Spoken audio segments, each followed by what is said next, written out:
मेरे लिए बड़ी खुशी ते माण वाली गल है कि अज मैं फ्रांस पैरिस की धरती ते गुरुद्वारा सिंह सभा बाबिनी दे नौजवानां बजुर्गां ते ਉਹ ਵੀਰਾਂ ਭੈਣਾਂ ਦੇ रूबरू हो रहे हैं ਜਿਹੜੇ पंथ प्रस्त ने पंथ नाल जुड़े हुए ने।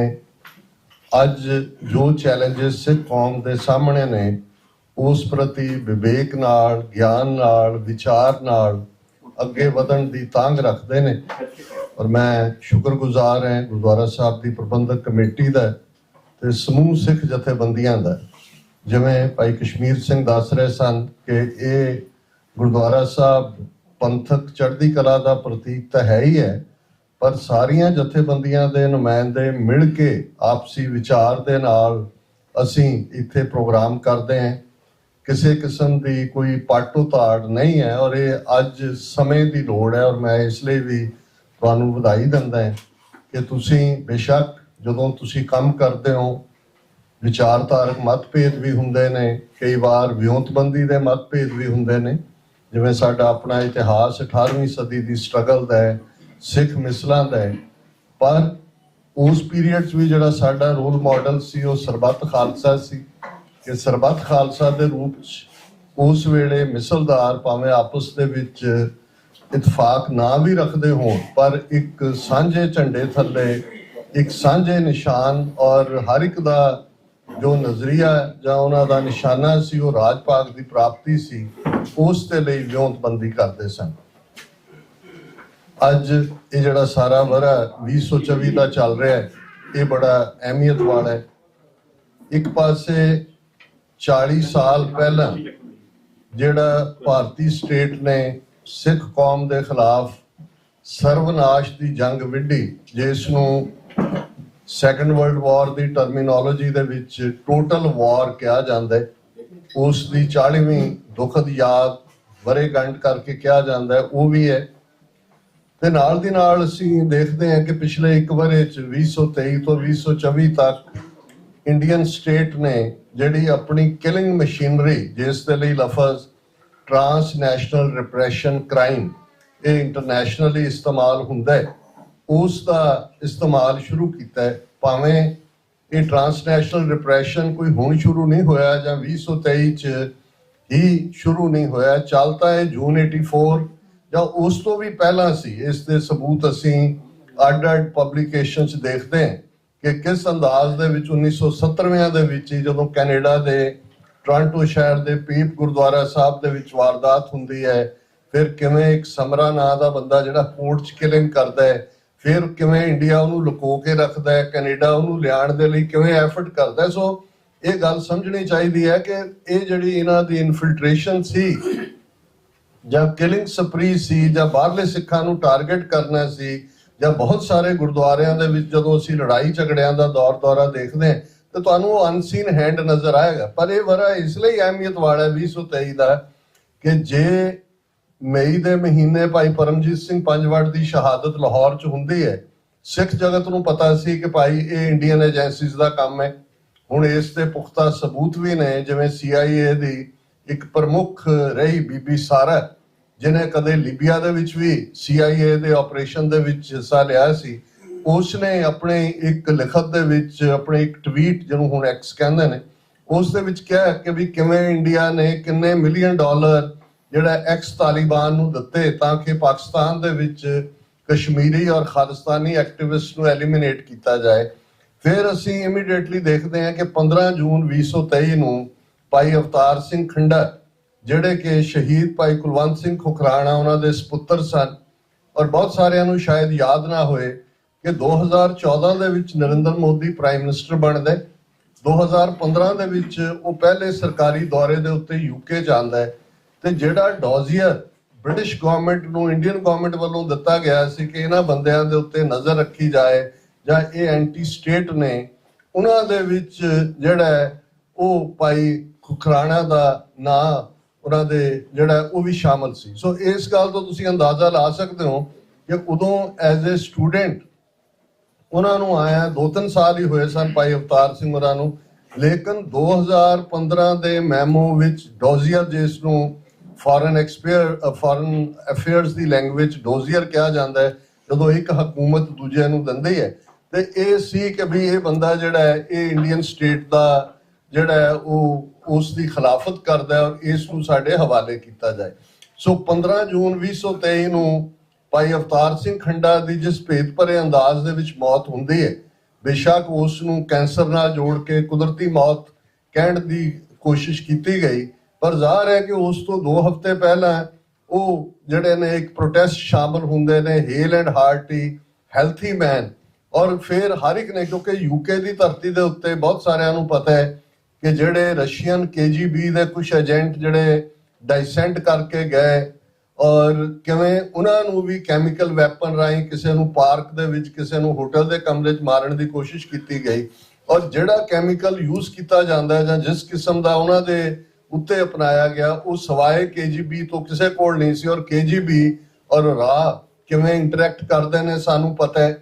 ਹੁਣ ਮੋਸਾਦ ਔਰ ਇੰਡੀਆ ਦੀ ਏਜੰਸੀ ਰਾਹ ਕਿਵੇਂ ਇੰਟਰੈਕਟ ਕਰਦੀ ਹੈ ਜਾਂ ਕਿਵੇਂ ਜਿਹੜੇ ਫਾਰਮੂਲੇ ਸਾਰੇ ਮੋਸਾਦ ਨੇ ਫਲਸਤੀਨ ਜਾਂ ਵੈਸਟ ਬੈਂਕ ਦੇ ਵਿੱਚ ਜਿਹੜੇ ਹਥਿਆਰ ਇਸਤੇਮਾਲ ਕੀਤੇ ਨੇ, ਐਗਜ਼ੈਕਟਲੀ ਉਹੀ ਪੰਜਾਬ ਔਰ ਕਸ਼ਮੀਰ ਔਰ ਮਨੀਪੁਰ ਦੇ ਵਿੱਚ ਇਸਤੇਮਾਲ ਕੀਤੇ ਜਾ ਰਹੇ ਨੇ। ਉਹ ਭਾਵੇਂ ਡੈਮੋਗ੍ਰਾਫੀ ਚੇਂਜ ਕਰਨਾ ਹੈ ਜਾਂ ਡਰੱਗਸ ਦਾ ਲਿਆਣਾ ਹੈ ਜਾਂ ਫਿਰ ਫੋਰਸੀਬਲੀ ਜਿਹੜਾ ਦਹਿਸ਼ਤਗਰਦੀ ਕਰਕੇ ਜਿਹੜਾ ਉਹ ਇੱਕ ਨਸਲ ਬਦਲੀ ਦੀ ਲਾਈਨ ਹੈ। ਸੋ ਇਹਨਾਂ ਸਾਰਿਆਂ ਦੇ ਚੱਲਦੇ 18 ਜੂਨ ਨੂੰ ਠੀਕ 3 ਦਿਨ ਬਾਅਦ ਭਾਈ ਅਵਤਾਰ ਸਿੰਘ ਖੰਡਾ ਦੇ ਸ਼ਹਾਦਤ ਦੇ ਭਾਈ ਹਰਦੀਪ ਸਿੰਘ ਨਿੱਜਰ ਜਿਹੜੇ ਕਿ ਸਿੰਘ ਸਭਾ ਗੁਰਦੁਆਰਾ ਸਾਹਿਬ ਉਹਨਾਂ ਦੇ ਗੁਰੂ ਨਾਨਕ ਸਾਹਿਬ ਦੇ ਨਾਂ ਤੇ ਹੈ ਸਰੀ 'ਚ, ਉਸ ਦੇ ਪ੍ਰਧਾਨ ਵੀ ਸਨ। ਖਾਲਿਸਤਾਨ ਰੈਫਰੈਂਡਮ ਦੀ ਜਿਹੜੀ ਮੁਹਿੰਮ ਹੈ ਉਸ ਦੇ ਕੈਨੇਡਾ ਦੇ ਪ੍ਰਮੁੱਖ ਕਰਤਿਆਂ ਧਰਤਿਆਂ ਚੋਂ ਸਨ ਔਰ ਜਿਨ੍ਹਾਂ ਨੂੰ ਆਲਰੇਡੀ ਕੈਨੇਡੀਅਨ ਸੀਸਸ ਜਿਹੜੀ ਉਹਨਾਂ ਦੀ ਇੰਟੈਲੀਜੈਂਸ ਏਜੰਸੀ ਹੈ ਉਹਨਾਂ ਵੱਲੋਂ ਰਿਪੀਟਡ ਵਾਰਨਿੰਗਸ ਦਿੱਤੀਆਂ ਜਾ ਚੁੱਕੀਆਂ ਸਨ। ਉਹਨਾਂ ਦਾ ਨਾਂ ਇੰਟਰਪੋਲ ਨੇ ਵੀ ਪਾਇਆ ਹੋਇਆ ਸੀ। ਈਵਨ ਕੈਨੇਡਾ ਵੀ ਇਹ ਸਮਝਦਿਆਂ ਹੋਇਆ ਵਿਦਨ ਦਾ ਸਿਸਟਮ, ਈਵਨ ਉਹਨਾਂ ਦੀ ਵਿਦਨ ਕੈਨੇਡਾ ਉਹਨਾਂ ਨੂੰ ਫਲਾਈ ਨਹੀਂ ਸੀ ਕਰਨ ਦਿੱਤਾ ਜਾਂਦਾ। ਲੇਕਿਨ ਇਹ ਜ਼ਾਹਰ ਹੈ ਕਿ 18 ਜੂਨ ਨੂੰ ਉਹਨਾਂ ਨੂੰ ਗੁਰਦੁਆਰਾ ਸਾਹਿਬ ਦੇ ਪਾਰਕਿੰਗ ਲਾਟ ਦੇ ਵਿੱਚ ਲਗਭਗ ਇਹੀ ਵਕਤ ਹੋਏਗਾ ਜਦੋਂ ਸਨ ਸੈੱਟ ਹੋ ਰਿਹਾ ਹੈ ਔਰ ਜਿਹੜਾ ਪਾਰਕਿੰਗ ਲਾਟ ਚੋਂ ਨਿਕਲਣ ਲੱਗਦੇ ਨੇ ਉਹਨਾਂ ਦੀ ਗੱਡੀ। ਹਾਲਾਂਕਿ ਉਹਨਾਂ ਦੇ ਜਿਹੜੀ ਹੈ ਉਹ ਬੁਲੇਟ ਪ੍ਰੂਫ ਜੈਕਟ ਵੀ ਪਾਈ ਹੁੰਦੀ ਸੀ, ਲੇਕਿਨ ਕਿਸ ਅੰਦਾਜ਼ ਦੇ ਵਿੱਚ ਉਹਨਾਂ ਦੀ ਗੱਡੀ ਨੂੰ ਰੋਕ ਕੇ ਔਰ ਕਿਵੇਂ ਉਹਨਾਂ ਦਾ ਮਰਡਰ ਕੀਤਾ ਗਿਆ ਤੁਸੀਂ ਡੀਟੇਲ ਤੋਂ ਵਾਕਿਫ ਹੋ। ਔਰ ਉਹਨੂੰ ਵੀ ਜੇ ਤੁਸੀਂ ਇੰਡੀਅਨ ਮੀਡੀਆ ਜਾਂ ਇੰਡੀਅਨ ਸਟੇਟ ਦਾ ਨੈਰੇਟਿਵ ਦੇਖੋ ਤਾਂ ਉਹਨੂੰ ਗੈਂਗ ਵਾਰਫੇਅਰ ਦੇ ਨਾਲ ਜੋੜਨ ਦੀ ਕੋਸ਼ਿਸ਼ ਕੀਤੀ ਗਈ ਕਿ ਐਜ਼ ਇਫ ਇਹ ਗੈਂਗਸ ਦੀ ਲੜਾਈ ਸੀ। ਔਰ ਈਵਨ ਕੁਛ ਨੇ ਤਾਂ ਇਸ ਹੱਦ ਤੱਕ, ਕਿਉਂਕਿ ਇਸ ਘਟਨਾ ਤੋਂ ਲਗਭਗ 1 ਸਾਲ ਪਹਿਲਾਂ ਰਿਪਦਮਨ ਸਿੰਘ ਮਲਿਕ ਜਿਹੜੇ 에ਅਰ ਇੰਡੀਆ ਜਹਾਜ਼ ਦੇ ਲਈ ਮੁੱਖ ਦੋਸ਼ੀ ਬਣਾਏ ਗਏ ਸੀ, ਲੇਕਿਨ ਕੋਰਟ ਨੇ ਉਹਨਾਂ ਨੂੰ ਐਕਵਿਟ ਕੀਤਾ, ਉਹ ਵਾਪਸ ਵੀ ਗਏ ਔਰ ਉਹ ਆਏ। ਔਰ ਇਹ ਵੀ ਪ੍ਰਭਾਵ ਦੇਣ ਦੀ ਕੋਸ਼ਿਸ਼ ਕੀਤੀ ਗਈ ਕਿਉਂਕਿ ਤੁਸੀਂ ਜੇ ਇੰਡੀਅਨ ਸਟੇਟ ਵੱਲੋਂ ਅੱਜ ਜਿਹੜਾ ਸਭ ਤੋਂ ਵੱਡਾ ਪਾਵਰਫੁਲ ਵੈਪਨ ਉਹ ਯੂਜ਼ ਕਰ ਰਹੇ ਨੇ, ਅਸੀਂ ਅਮਰੀਕਾ 'ਚ ਵੀ ਐਕਸਪੀਰੀਅੰਸ ਕਰ ਰਹੇ ਹਾਂ, ਕੈਨੇਡਾ 'ਚ ਵੀ ਹੈ ਔਰ ਤੁਹਾਨੂੰ ਵੀ ਆਉਣ ਵਾਲੇ ਪੀਰੀਅਡ 'ਚੋਂ ਫਰਾਂਸ ਹੋਏ ਜਾਂ ਯੂਰਪ ਦੇ ਬਾਕੀ ਮੁਲਕ ਹੋਣ, ਖਬਰਦਾਰ ਹੋਣ ਦੀ ਲੋੜ ਹੈ। Gang warfare. ਔਰ ਇਸ ਨੂੰ ਵੀ ਜਿਹੜਾ ਜੋ ਤੁਸੀਂ ਲਾਰੈਂਸ ਬਿਸ਼ਨੋਈ ਦਾ ਇੰਟਰਵਿਊ ਦੇਖਦੇ ਹੋ ਜਾਂ ਕਿਵੇਂ ਇਹਨਾਂ ਨੇ ਇਹਨਾਂ ਸਾਰੀਆਂ ਗੈਂਗਸ ਨੂੰ ਖੜਾ ਕੀਤਾ ਹੈ, ਇਹ ਸਾਰਾ ਵੀ ਇੰਟੈਲੀਜੈਂਸ ਆਪਰੇਸ਼ਨ ਦਾ ਹਿੱਸਾ ਹੈ।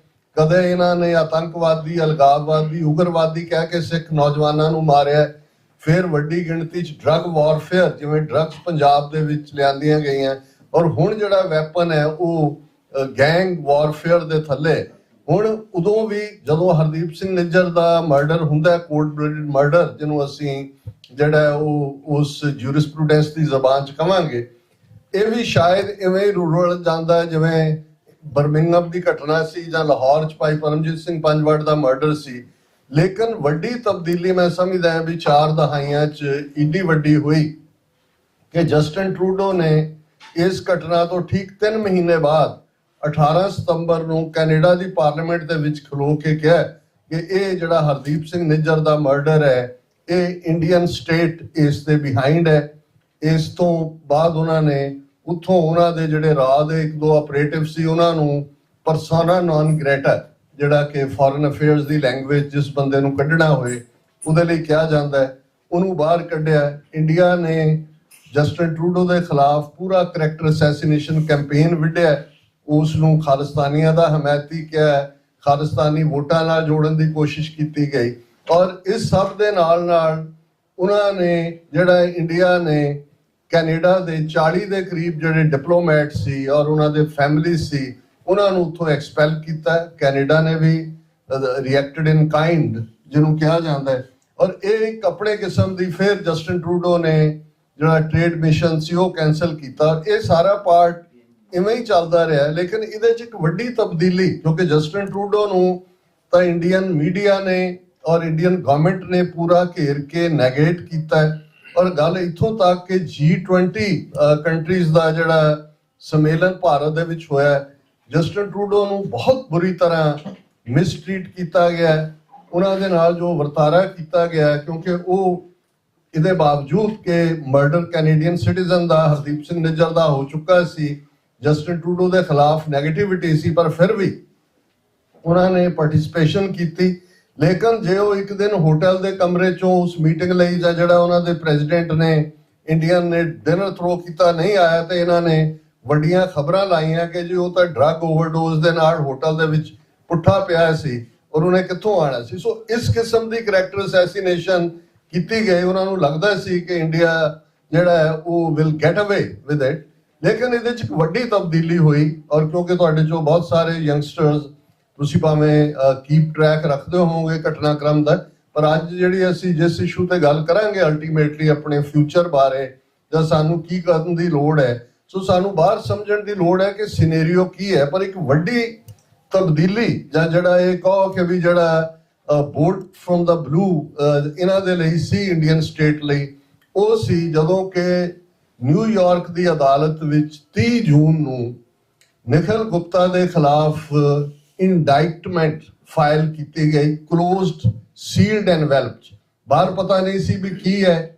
ਔਰ ਉਧਰੋਂ 29 ਜੂਨ ਦੇ ਲਗਭਗ ਇੰਡਾਈਟਮੈਂਟ ਹੁੰਦੀ ਹੈ ਤੇ 30 ਜੂਨ 2023 ਨੂੰ ਅਮਰੀਕਨ ਏਜੰਸੀਆਂ ਯਕੀਨੀ ਬਣਾਉਂਦੀਆਂ ਨੇ ਕਿ ਨਿਖਿਲ ਗੁਪਤਾ ਨੂੰ ਚੈੱਕ ਰਿਪਬਲਿਕ ਦੇ ਵਿੱਚ ਚੈੱਕ ਲਾ ਐਨਫੋਰਸਮੈਂਟ ਏਜੰਸੀਜ਼ ਅਰੈਸਟ ਕਰਨ, ਉਹ ਉਹਦੇ ਤੇ ਲੈ ਲੈਂਦੇ ਨੇ। ਲੇਕਿਨ ਉਦੋਂ ਤੱਕ ਵੀ ਸਾਨੂੰ ਇਲਮ ਨਹੀਂ ਸੀ। ਅਦਰਵਾਈਜ਼ ਇਹ ਸਭ ਘਟਨਾਕ੍ਰਮ ਜੂਨ ਦੇ ਮਹੀਨੇ 'ਚ ਵਾਪਰ ਰਿਹਾ ਸੀ। 18 ਜੂਨ ਦੀ ਘਟਨਾ ਹਰਦੀਪ ਸਿੰਘ ਨਿੱਜਰ ਦੀ ਸ਼ਹਾਦਤ ਦੀ ਹੁੰਦੀ ਹੈ। 22 ਜੂਨ ਔਰ ਠੀਕ 20 ਜੂਨ ਨੂੰ ਮੋਦੀ ਅਮਰੀਕਾ ਦੀ ਸੋਇਲ ਤੇ ਸੀ। ਰੈੱਡ ਕਾਰਪਟ ਵੈਲਕਮ ਉਹਨੂੰ ਵਾਈਟ ਹਾਊਸ ਦਿੱਤੀ ਗਈ। ਔਰ 22 ਜੂਨ ਨੂੰ ਜਦੋਂ ਕਿ ਵਾਈਟ ਹਾਊਸ ਦੇ ਵਿੱਚ ਬਾਈਡਨ ਔਰ ਮੋਦੀ ਦੀ ਮੀਟਿੰਗ ਚੱਲ ਰਹੀ ਸੀ, ਅਸੀਂ ਉਹਦੇ ਬਾਹਰ ਪ੍ਰੋਟੈਸਟ ਰੈਲੀ ਰੱਖੀ ਹੋਈ ਸੀ। ਅਸੀਂ ਨਿਊਯਾਰਕ ਤੋਂ ਇੱਕ ਟੀਵੀ ਚੈਨਲ, ਪੰਥਕ ਚੈਨਲ ਪਿਛਲੇ 12 ਸਾਲ ਤੋਂ TV 84 ਚਲਾਉਂਦੇ ਆ, ਸਾਡੀ ਸਾਰੀ ਟੀਮ ਮੌਕੇ ਦੇ ਉੱਤੇ ਸੀ ਔਰ ਅਸੀਂ ਉਹਨੂੰ ਉੱਥੋਂ ਲਾਈਵ ਵੀ ਕਰ ਰਹੇ ਸੀ। ਮੈਂ ਵੀ ਐਡਰੈਸ ਕੀਤਾ ਰੈਲੀ ਨੂੰ। ਔਰ ਜਦੋਂ ਅਸੀਂ ਵਾਪਸ ਮੁੜ ਰਹੇ ਸੀ ਵਾਸ਼ਿੰਗਟਨ DC ਤੋਂ, ਕਿਉਂਕਿ ਸਾਡੀ ਟੈਲੀਕਾਸਟ ਨਿਊਯਾਰਕ ਤੋਂ ਹੁੰਦੀ ਹੈ, ਤੇ ਜਿਉਂ ਹੀ ਅਸੀਂ ਬੈਲਟਵੇ ਤੋਂ ਬਾਹਰ ਨਿਕਲੇ ਇੱਕ ਫੋਨ ਆਇਆ ਅਨਨੋਨ ਨੰਬਰ ਤੋਂ ਸੀ। ਯੂਜੂਅਲੀ ਮੈਂ ਅਨਨੋਨ ਨੰਬਰ ਦੀਆਂ ਕਾਲਾਂ ਨਹੀਂ ਲੈਂਦਾ, ਬਹੁਤ ਵਾਰੀ ਟ੍ਰੋਲ ਕਾਲਸ ਹੁੰਦੀਆਂ ਨੇ ਜਾਂ ਉਹੀ ਖਰਾਬ ਕਰਨ ਵਾਲੀਆਂ ਹੁੰਦੀਆਂ ਨੇ, ਪਰ ਮੈਂ ਚੁੱਕ ਲਿਆ। ਔਰ ਉਹ FBI ਦੇ ਸਟੇਸ਼ਨ ਡਾਇਰੈਕਟਰ ਦੀ ਕਾਲ ਸੀ। ਉਹਨੇ ਮੈਨੂੰ ਵਾਰਨ ਕੀਤਾ ਕਿ ਭਾਈ ਤੁਸੀਂ ਕੰਟਰੀ ਤੋਂ ਬਾਹਰ ਨਹੀਂ ਜਾਣਾ ਹੈ, ਆਪਣੀ ਟਰੈਵਲ ਰੈਸਟ੍ਰਿਕਟ ਕਰੋ ਐਂਡ ਜਿਹਨੂੰ ਇਹ ਕਹਿੰਦੇ ਨੇ ਡਿਊਟੀ ਟੂ ਵਾਰ ਨੋਟਿਸ। ਇਹ 22 ਜੂਨ ਦੀ ਗੱਲ ਹੈ, 4 ਦਿਨ ਬਾਅਦ ਦੀ। ਉਹ ਜ਼ਾਹਰ ਹੈ ਅਸੀਂ ਬਾਅਦ ਦੇ ਵਿੱਚ FBI ਜਸਟਿਸ ਡਿਪਾਰਟਮੈਂਟ ਨਾਲ ਮੀਟਿੰਗਸ ਵੀ ਕੀਤੀਆਂ। ਮੈਂ ਹਰਦੀਪ ਸਿੰਘ ਨਿੱਜਰ ਦੇ ਸੰਸਕਾਰ ਮੌਕੇ ਨਹੀਂ ਗਿਆ ਕਿਉਂਕਿ ਉਹਨਾਂ ਦੀ ਵਾਰਨਿੰਗ ਸੀ। ਔਰ ਬਾਅਦ ਸਾਨੂੰ ਇਸ ਗੱਲ ਦਾ ਪਤਾ ਲੱਗਾ ਕਿ ਲਗਭਗ 6 ਹੋਰ ਪਰਸਨੈਲਿਟੀਜ਼ ਜਿਹੜੀਆਂ ਨੇ ਅਮਰੀਕਾ ਦੇ ਵਿੱਚ ਜਿਹੜੀਆਂ ਐਕਟਿਵ ਨੇ ਖਾਲਿਸਤਾਨੀ ਲਹਿਰ 'ਚ, ਉਹਨਾਂ ਨੂੰ ਇਸ ਕਿਸਮ ਦੀ ਵਾਰਨਿੰਗ ਗਈ। ਲੇਕਿਨ ਜਦੋਂ ਇਹ ਇੰਡਾਈਟਮੈਂਟ ਜਿਹੜੀ ਕਿ ਸੀਲਡ ਐਨਵੈਲਪ ਦੇ ਵਿੱਚ ਸੀ, ਜਦੋਂ ਨਵੰਬਰ ਦੇ ਮਹੀਨੇ 'ਚ ਉਹਨੂੰ ਅਨਸੀਲ ਕੀਤਾ ਗਿਆ ਤੇ ਇਹ ਗੱਲ ਸਾਹਮਣੇ ਆਈ ਜਿਸ ਨੂੰ ਗੁਰਪਤਵੰਤ ਪੰਨੂ ਮਰਡਰ ਪਲਾਟ ਦਾ ਨਾਂ ਏਜੰਸੀਆਂ ਨੇ ਦਿੱਤਾ। ਉਸ ਵੇਲੇ ਗੱਲ ਸਾਹਮਣੇ ਆਈ ਕਿ ਕਿਵੇਂ ਇੰਡੀਅਨ ਏਜੰਸੀਆਂ ਦਾ ਹਾਇਰ ਆਫੀਸ਼ੀਅਲ ਨਿਖਿਲ ਗੁਪਤਾ ਰਾਹੀਂ ਉਹ ਅਮਰੀਕਾ ਦੇ ਵਿੱਚ ਉਹਨਾਂ ਨੇ ਆਪਣੇ ਵੱਲੋਂ ਤੋਂ ਉਹਨੇ ਇੱਕ ਕਿਲਰ ਹਾਇਰ ਕੀਤਾ ਜਿਹੜਾ ਕਿ ਇਨਫੈਕਟ ਕਵਰ ਏਜੰਟ ਸੀ FBI ਦਾ। ਔਰ ਉਸ ਤੋਂ ਉਹਨਾਂ ਨੇ ਪਲਾਨ ਕੀਤਾ ਹੋਇਆ ਸੀ ਕਿ ਵੀ ਕਿਵੇਂ ਉਹ ਨਿਖਿਲ ਗੁਪਤਾ ਉਸ ਕਿਲਰ ਜਿਹਨੂੰ ਹਾਇਰ ਕਰ ਰਿਹਾ ਜਿਹੜਾ ਇਨਫੈਕਟ ਕਵਰ ਏਜੰਟ ਹੈ FBI ਦਾ, ਉਹਨਾਂ ਨੂੰ ਤਸਵੀਰਾਂ ਵੀ ਭੇਜ ਰਿਹਾ ਉਸੇ ਸ਼ਾਮ ਦੀਆਂ ਜਿਸ ਦਿਨ ਹਰਦੀਪ ਸਿੰਘ ਨਿੱਜਰ ਦਾ ਮਰਡਰ ਹੁੰਦਾ ਹੈ ਕਿ ਇਹਦਾ ਅਸੀਂ ਕੰਮ ਕਰ ਦਿੱਤਾ ਹੈ, will give you couple of targets in a month, there is more to do. ਔਰ ਇਹ ਗੁਰਪਤਵੰਤ ਪੰਨੂ ਨੂੰ ਜਿਹੜਾ ਹੈ ਇਹ ਐਲੀਮੀਨੇਟ ਕੀਤਾ ਜਾਏ। ਪਹਿਲਾਂ ਇਹ ਹੋਇਆ ਕਿ ਜੀ ਜਦੋਂ ਤੱਕ ਮੋਦੀ ਅਮਰੀਕਾ ਦੀ ਸੋਇਲ ਤੇ ਹੈ ਨਾ ਕੀਤਾ ਜਾਏ, ਫਿਰ ਉਹ ਹਦਾਇਤ ਜਿਹੜੇ ਕਿ ਮੈਂ ਇਸ ਲਈ ਇਹ ਕਹਿ ਰਿਹਾ ਕਿ ਜਦੋਂ ਕੋਰਟ ਡਾਕੂਮੈਂਟ 'ਚ ਉਹਨੂੰ ਅਨਸੀਲ ਕੀਤਾ ਜਾਂਦਾ ਤੇ ਫਿਰ ਸਾਰੀਆਂ ਡਿਟੇਲ ਸਾਹਮਣੇ ਹੁੰਦੀਆਂ ਤੇ ਉਹ ਜਿਹੜਾ ਕਵਰ ਏਜੰਟ ਪੁੱਛ ਰਿਹਾ ਵੀ ਜੇ ਗੁਰਪਤਵੰਤ ਪੰਨੂ ਕੱਲਾ ਨਾ ਹੋਏ ਉਹਦੇ ਨਾਲ 2-3 ਹੋਰ ਹੋਣ ਜੇ ਆਫਿਸ 'ਚ ਹੁੰਦਾ ਉਹ ਕਹਿੰਦਾ ਵੀ ਕਿਲ ਐਵਰੀਬਡੀ। ਹੁਣ ਇਸ ਲੈਵਲ ਤੱਕ ਔਰ ਈਵਨ ਉਹਨਾਂ ਨੇ ਕਿਹਾ ਵੀ ਕੋਈ ਪਰਵਾਹ ਨਹੀਂ ਹੈ ਜੇ ਮੋਦੀ ਦੇ ਅਮਰੀਕਨ ਸੋਇਲ ਤੇ ਹੁੰਦਾ ਵੀ ਹੁੰਦਾ ਹੈ। ਸੋ ਇਹ ਜਦੋਂ ਅਨਸੀਲ ਹੋਈ ਔਰ ਇਸ ਤੋਂ ਅਸੀਂ ਜਾਣਦੇ ਹਾਂ ਕਿ 1 ਸਾਲ ਦੇ ਐਫਰਟ ਤੋਂ ਬਾਅਦ ਨਿਖਿਲ ਗੁਪਤਾ ਨੂੰ ਚੈਕ ਰਿਪਬਲਿਕ ਤੋਂ ਐਕਸਟ੍ਰਾਡਾਈਟ ਕਰਕੇ ਅਮਰੀਕਾ ਲਿਆਂਦਾ ਗਿਆ। ਉਹਦੀ ਪਹਿਲੀ ਪੇਸ਼ੀ ਜਦੋਂ ਪਈ ਅਸੀਂ ਵੀ ਕੋਰਟ ਰੂਮ 'ਚ ਸੀ ਔਰ ਹੁਣ ਅਕਤੂਬਰ ਦੇ ਇਹਨਾਂ ਦਿਨਾਂ ਦੇ ਵਿੱਚ ਜਿਹੜਾ ਉਸ ਦਾ ਟ੍ਰਾਇਲ ਬਿਗਨ ਹੋਣ ਵਾਲਾ ਹੈ। ਸੋ ਉਦੋਂ ਅਰੇਂਜਮੈਂਟ ਦੇ ਵਿੱਚ ਪਹਿਲਾਂ ਜਿਹੜੀ ਹੈ ਇੰਡਾਇਕਟਮੈਂਟ ਹੈ, ਜਿਹੜੀ ਟਰਮ ਲੀਗਲ ਟਰਮ ਹੈ, ਹੁਣ ਅਰੇਂਜਮੈਂਟ ਹੈ। ਅਰੇਂਜਮੈਂਟ ਦੇ ਵਿੱਚ ਬੇਸ਼ੱਕ ਇੰਡੀਅਨ ਸਟੇਟ ਨੂੰ ਸਿੱਧੇ ਤੌਰ ਤੇ ਨੋਮੀਨੇਟ ਨਹੀਂ ਕੀਤਾ ਗਿਆ ਪਰ ਇਹ ਗੱਲ ਬਿਲਕੁਲ ਫੈਕਟ ਹੈ ਕਿ ਹੁਣ ਅਮਰੀਕਾ ਕੈਨੇਡਾ ਹੀ ਨਹੀਂ, ਫਿਰ ਤੁਹਾਨੂੰ ਯਾਦ ਹੋਏਗਾ ਕਿ 1945 ਸੈਕੰਡ ਵਰਲਡ ਵਾਰ ਜਦੋਂ ਮੁੱਕਦਾ ਹੈ ਤੇ 5 ਮੁਲਕਾਂ ਨੇ ਜਿਨ੍ਹਾਂ ਦੇ ਵਿੱਚ America, Canada, Australia, New Zealand, UK ਇੱਕ ਸਾਂਝਾ ਸਮਝੌਤਾ ਕੀਤਾ ਸੀ। ਇਹਨਾਂ ਨੂੰ 5 ਆਈਜ਼ ਕੰਟਰੀਜ਼ ਕਹਿੰਦੇ ਨੇ ਕਿ ਇਹਨਾਂ ਦੀ ਇੰਟੈਲੀਜੈਂਸ ਜਿਹੜੀ ਹੈ ਉਹ ਕਲੈਕਟਿਵਲੀ ਸ਼ੇਅਰ ਹੁੰਦੀ ਹੈ। ਫਿਰ ਪਾਲੋ ਆਲਟੋ ਕੈਲੀਫੋਰਨੀਆ ਦੇ ਵਿੱਚ ਇਹਨਾਂ 5 ਹੀ ਮੁਲਕਾਂ ਦੇ ਇੰਟੈਲੀਜੈਂਸ ਚੀਫ ਜਿਹੜੇ ਨੇ, ਯੂਕੇ ਦਾ ਜਿਹੜਾ MI6 ਔਰ ਆਸਟ੍ਰੇਲੀਅਨ ਏਜੰਸੀ, ਕੈਨੇਡਾ ਦੀ ਸੀਸਸ, ਅਮਰੀਕਾ ਦੀ ਜਿਹੜੀ FBI, ਉਹਨਾਂ ਦੇ ਚੀਫ ਵੀ ਮਿਲੇ ਔਰ ਇਹ ਇਸ਼ੂ ਜਿਹੜਾ ਹੈ ਕੱਲਾ ਅਮਰੀਕਾ ਜਾਂ ਕੈਨੇਡਾ ਤੱਕ ਮਹਿਦੂਦ ਨਹੀਂ ਰਿਹਾ, ਇਹ 5 ਆਈਜ਼ ਕੰਟਰੀਜ਼ ਦਾ ਇਸ਼ੂ ਬਣਿਆ। ਹੁਣ ਇਸ ਸਾਰੇ ਨੂੰ ਜਦੋਂ ਅਸੀਂ ਦੇਖਦੇ ਹਾਂ ਕਿ ਇਹ ਇੱਕ ਕਾਨੂੰਨੀ ਲੜਾਈ ਆਪਣੇ ਤੌਰ ਤੇ, ਲੇਕਿਨ ਇਸ ਪੀਰੀਅਡ ਫਿਰ ਅਮਰੀਕਾ ਨੇ ਵੀ ਜਿਵੇਂ ਰਿਪਬਲਿਕ ਡੇ ਦੇ ਉੱਤੇ ਬਾਈਡਨ ਗੈਸਟ ਆਫ ਆਨਰ ਸੀ, ਚੀਫ ਗੈਸਟ, ਉਹ ਉਹਨਾਂ ਨੇ ਵਿਜ਼ਿਟ ਕੈਂਸਲ ਕੀਤੀ।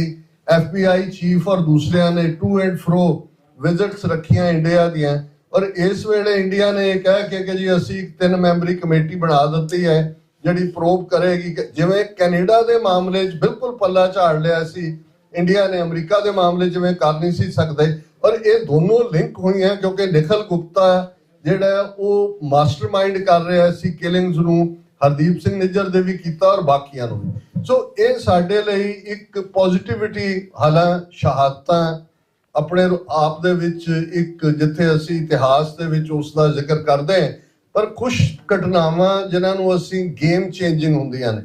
ਭਾਈ ਹਰਦੀਪ ਸਿੰਘ ਨਿੱਜਰ ਦੀ ਸ਼ਹਾਦਤ ਇੱਕ ਗੇਮ ਚੇਂਜਿੰਗ ਸ਼ਹਾਦਤ ਵਾਂਗ ਹੋਈ ਔਰ ਇਸ 1 ਵਰ੍ਹੇ ਦੇ ਵਿੱਚ ਜਿੱਥੇ ਇੰਡੀਆ ਐਜ਼ ਏ ਰੋਗ ਸਟੇਟ, ਅਜੇ ਭਾਵੇਂ ਟੈਕਨੀਕਲੀ ਉਸ ਦੇ ਉੱਤੇ ਉਹ ਲੇਬਲ ਨਹੀਂ ਲੱਗਾ ਲੇਕਿਨ ਉਸ ਦੇ ਵਿੱਚ ਉਹਦੀ ਮਾਰਕਿੰਗ ਹੋਈ ਹੈ।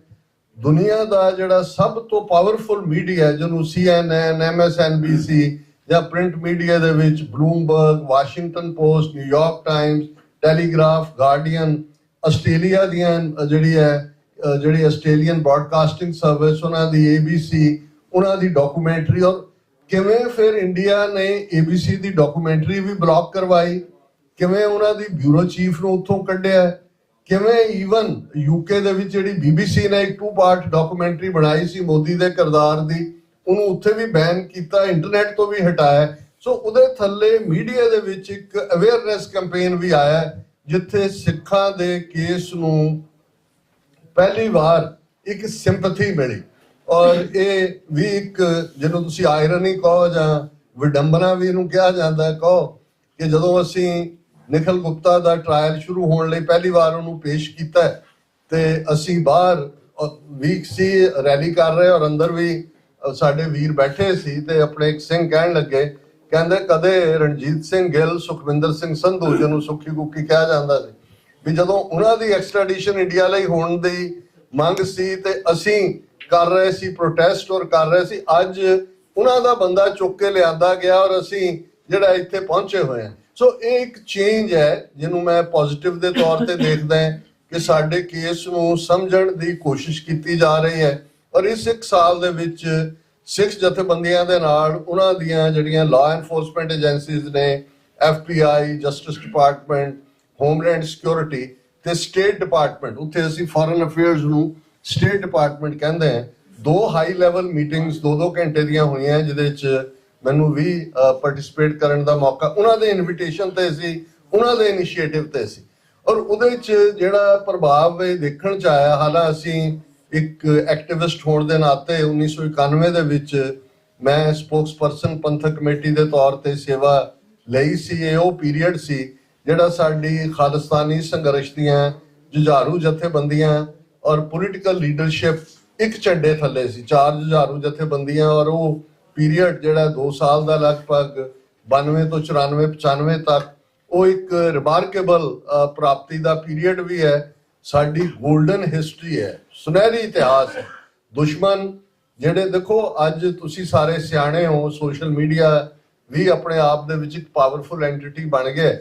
ਲੜਾਈ ਅੱਜ ਬਹਾਦਰੀ ਬੜੀ ਯੂਨੀਕ ਚੀਜ਼ ਹੈ, ਸਾਧਨ ਹੋਣਾ ਬੜੀ ਯੂਨੀਕ ਚੀਜ਼ ਹੈ, ਪਰ ਲੜਾਈ ਨੈਰੇਟਿਵ ਦੀ ਹੈ, ਬਿਰਤਾਂਤ ਦੀ ਹੈ। ਕਿਹਦੇ ਕੋਲ ਕੀ ਨੈਰੇਟਿਵ ਹੈ, ਕਿਹਦੇ ਕੋਲ ਕੀ ਕਹਿਣ ਦਾ ਅੰਦਾਜ਼ ਹੈ, ਕਿਹਦਾ ਸੌਦਾ ਕਿਸ ਅੰਦਾਜ਼ ਦੇ ਵਿੱਚ ਵੇਚਿਆ ਜਾਂਦਾ ਹੈ, ਅਲਟੀਮੇਟਲੀ ਉਹ ਨੈਰੇਟਿਵ ਵਿਕਦਾ ਹੈ। ਸੋ ਸਾਡੇ ਲਈ ਇੱਕ ਤਾਂ ਪੋਜ਼ਿਟਿਵ ਪਾਰਟ ਇਹ ਹੋਇਆ ਵੀ ਕਿਉਂਕਿ ਕੈਨੇਡਾ ਔਰ ਅਮਰੀਕਾ ਨੇ ਇਹਨੂੰ ਟ੍ਰਾਂਸਨੈਸ਼ਨਲ ਰਿਪਰੈਸ਼ਨ ਕ੍ਰਾਈਮ ਐਡਮਿਟ ਕੀਤਾ ਹੈ। ਨਤੀਜੇ ਦੇ ਤੌਰ ਤੇ ਇਸ ਵੇਲੇ ਲਗਭਗ 2 ਤੋਂ 3 ਬਿੱਲ ਜਿਹੜੇ ਨੇ ਅਮਰੀਕਨ ਕਾਂਗਰਸ ਔਰ ਅਮਰੀਕਨ ਸੈਨੇਟ ਦੇ ਵਿੱਚ ਟ੍ਰਾਂਸਨੈਸ਼ਨਲ ਰਿਪਰੈਸ਼ਨ ਦੇ ਉੱਤੇ ਪਏ ਹੋਏ ਨੇ। ਈਵਨ ਕੈਲੀਫੋਰਨੀਆ ਅਸੈਂਬਲੀ ਦੇ ਵਿੱਚ ਬੀਬੀ ਬੈਂਸ ਜਿਹੜੀ ਪਹਿਲੀ ਸਿੱਖ ਜਿਹੜੀ ਲੈਜਿਸਲੇਚਰ ਬਣੀ ਹੈ, ਉਹਨਾਂ ਨੇ ਵਿਦਿਨ ਕੈਲੀਫੋਰਨੀਆ ਅਸੈਂਬਲੀ ਜਿਹੜਾ ਇਹ ਬਿੱਲ ਵੀ ਪਾਸ ਕਰਵਾਇਆ ਟ੍ਰਾਂਸਨੈਸ਼ਨਲ ਰਿਪਰੈਸ਼ਨ ਦਾ। ਹਾਲਾਂਕਿ ਹਿੰਦੂਤਵੀ ਲੌਬੀ ਹਰ ਚੀਜ਼ ਨੂੰ ਨੈਗੇਟਿਵ ਕਰਨ ਦੀ ਕੋਸ਼ਿਸ਼ ਕਰਦੀ ਹੈ। ਸੋ ਇਹ ਆਪਣੇ ਆਪ ਦੇ ਵਿੱਚ ਵੱਡੀਆਂ ਪ੍ਰਾਪਤੀਆਂ ਦੇ ਤੌਰ ਤੇ ਮੈਂ ਇਹਨੂੰ ਇਸ ਲਈ ਦੇਖਦਾ ਹਾਂ ਕਿ ਜਿਹੜਾ ਕੰਮ ਅਸੀਂ ਮਿਲੀਅਨਸ ਆਫ ਡਾਲਰਸ ਦੀਆਂ PR ਫਰਮਸ ਹਾਇਰ ਕਰਕੇ ਆਪਣੀ ਸਟਰਗਲ ਦਾ ਪੋਜ਼ਿਟਿਵ ਇਮੇਜ ਨਹੀਂ ਸੀ ਦੇ ਪਾਏ, ਉਹ ਇੰਡੀਆ ਦੇ ਇਸ ਕਾਰੇ ਨੇ ਉਹਨਾਂ ਨੂੰ ਐਕਸਪੋਜ਼ ਕੀਤਾ ਹੈ। ਖਾਲਿਸਤਾਨ ਦੀ ਜਿਹੜੀ ਸਾਡੀ ਸਟਰਗਲ ਹੈ ਉਸ ਦੇ ਵਿੱਚ ਦਿਲਚਸਪੀ ਹੈ। ਔਰ ਇਸ ਦੇ ਨਾਲ ਨਾਲ ਮੈਂ ਇਹ ਵੀ ਜ਼ਰੂਰ ਕਹਿਣਾ ਚਾਹਾਂਗਾ ਕਿ ਅਸੀਂ ਜਦੋਂ ਮਿਲ ਬੈਠਦੇ ਹਾਂ, ਅੱਜ ਅਸੀਂ ਇਤਿਹਾਸ ਦੇ ਉਸ ਮੁਕਾਮ ਤੇ ਉਸ ਮੋੜ ਤੇ ਹੈ ਜਿੱਥੇ ਇੱਕ ਓਪਰਚੁਨਿਟੀ, ਇੱਕ ਮੌਕਾ ਹੋਰ ਸਾਡੇ ਦਰਵਾਜ਼ੇ ਤੇ ਦਸਤਕ ਦੇ ਰਹੇ। ਅਸੀਂ 47 ਦੇ ਦੌਰ ਦੀ ਜਦੋਂ ਗੱਲ ਕਰਦੇ ਹਾਂ ਤੇ ਉਸ ਦੌਰ ਦੀ ਲੀਡਰਸ਼ਿਪ ਨੂੰ ਅਸੀਂ ਦੋਸ਼ੀ ਦੱਸਦੇ ਹਾਂ, ਐਂਡ ਰਾਈਟਲੀ ਸੋ, ਕਿ ਉਹਨਾਂ ਨੇ ਜਿਹੜੀ ਓਪਰਚੁਨਿਟੀ ਸੀ ਜਿਸ ਨੂੰ ਕਿ ਪੋਲੀਟੀਕਲ ਈਡੀਅਮ ਦੇ ਵਿੱਚ ਖਾਲਿਸਤਾਨ ਜਾਂ ਸਿੱਖ ਸਟੇਟ ਦੀ ਕਾਇਮੀ ਲਈ ਬਦਲਿਆ ਜਾਂ ਉਸ ਨੂੰ ਜਿਹੜਾ ਉਸ ਦਾ ਇਸਤੇਮਾਲ ਕੀਤਾ ਜਾ ਸਕਦਾ ਸੀ, ਉਹਨੂੰ ਮਿਸ ਕੀਤਾ।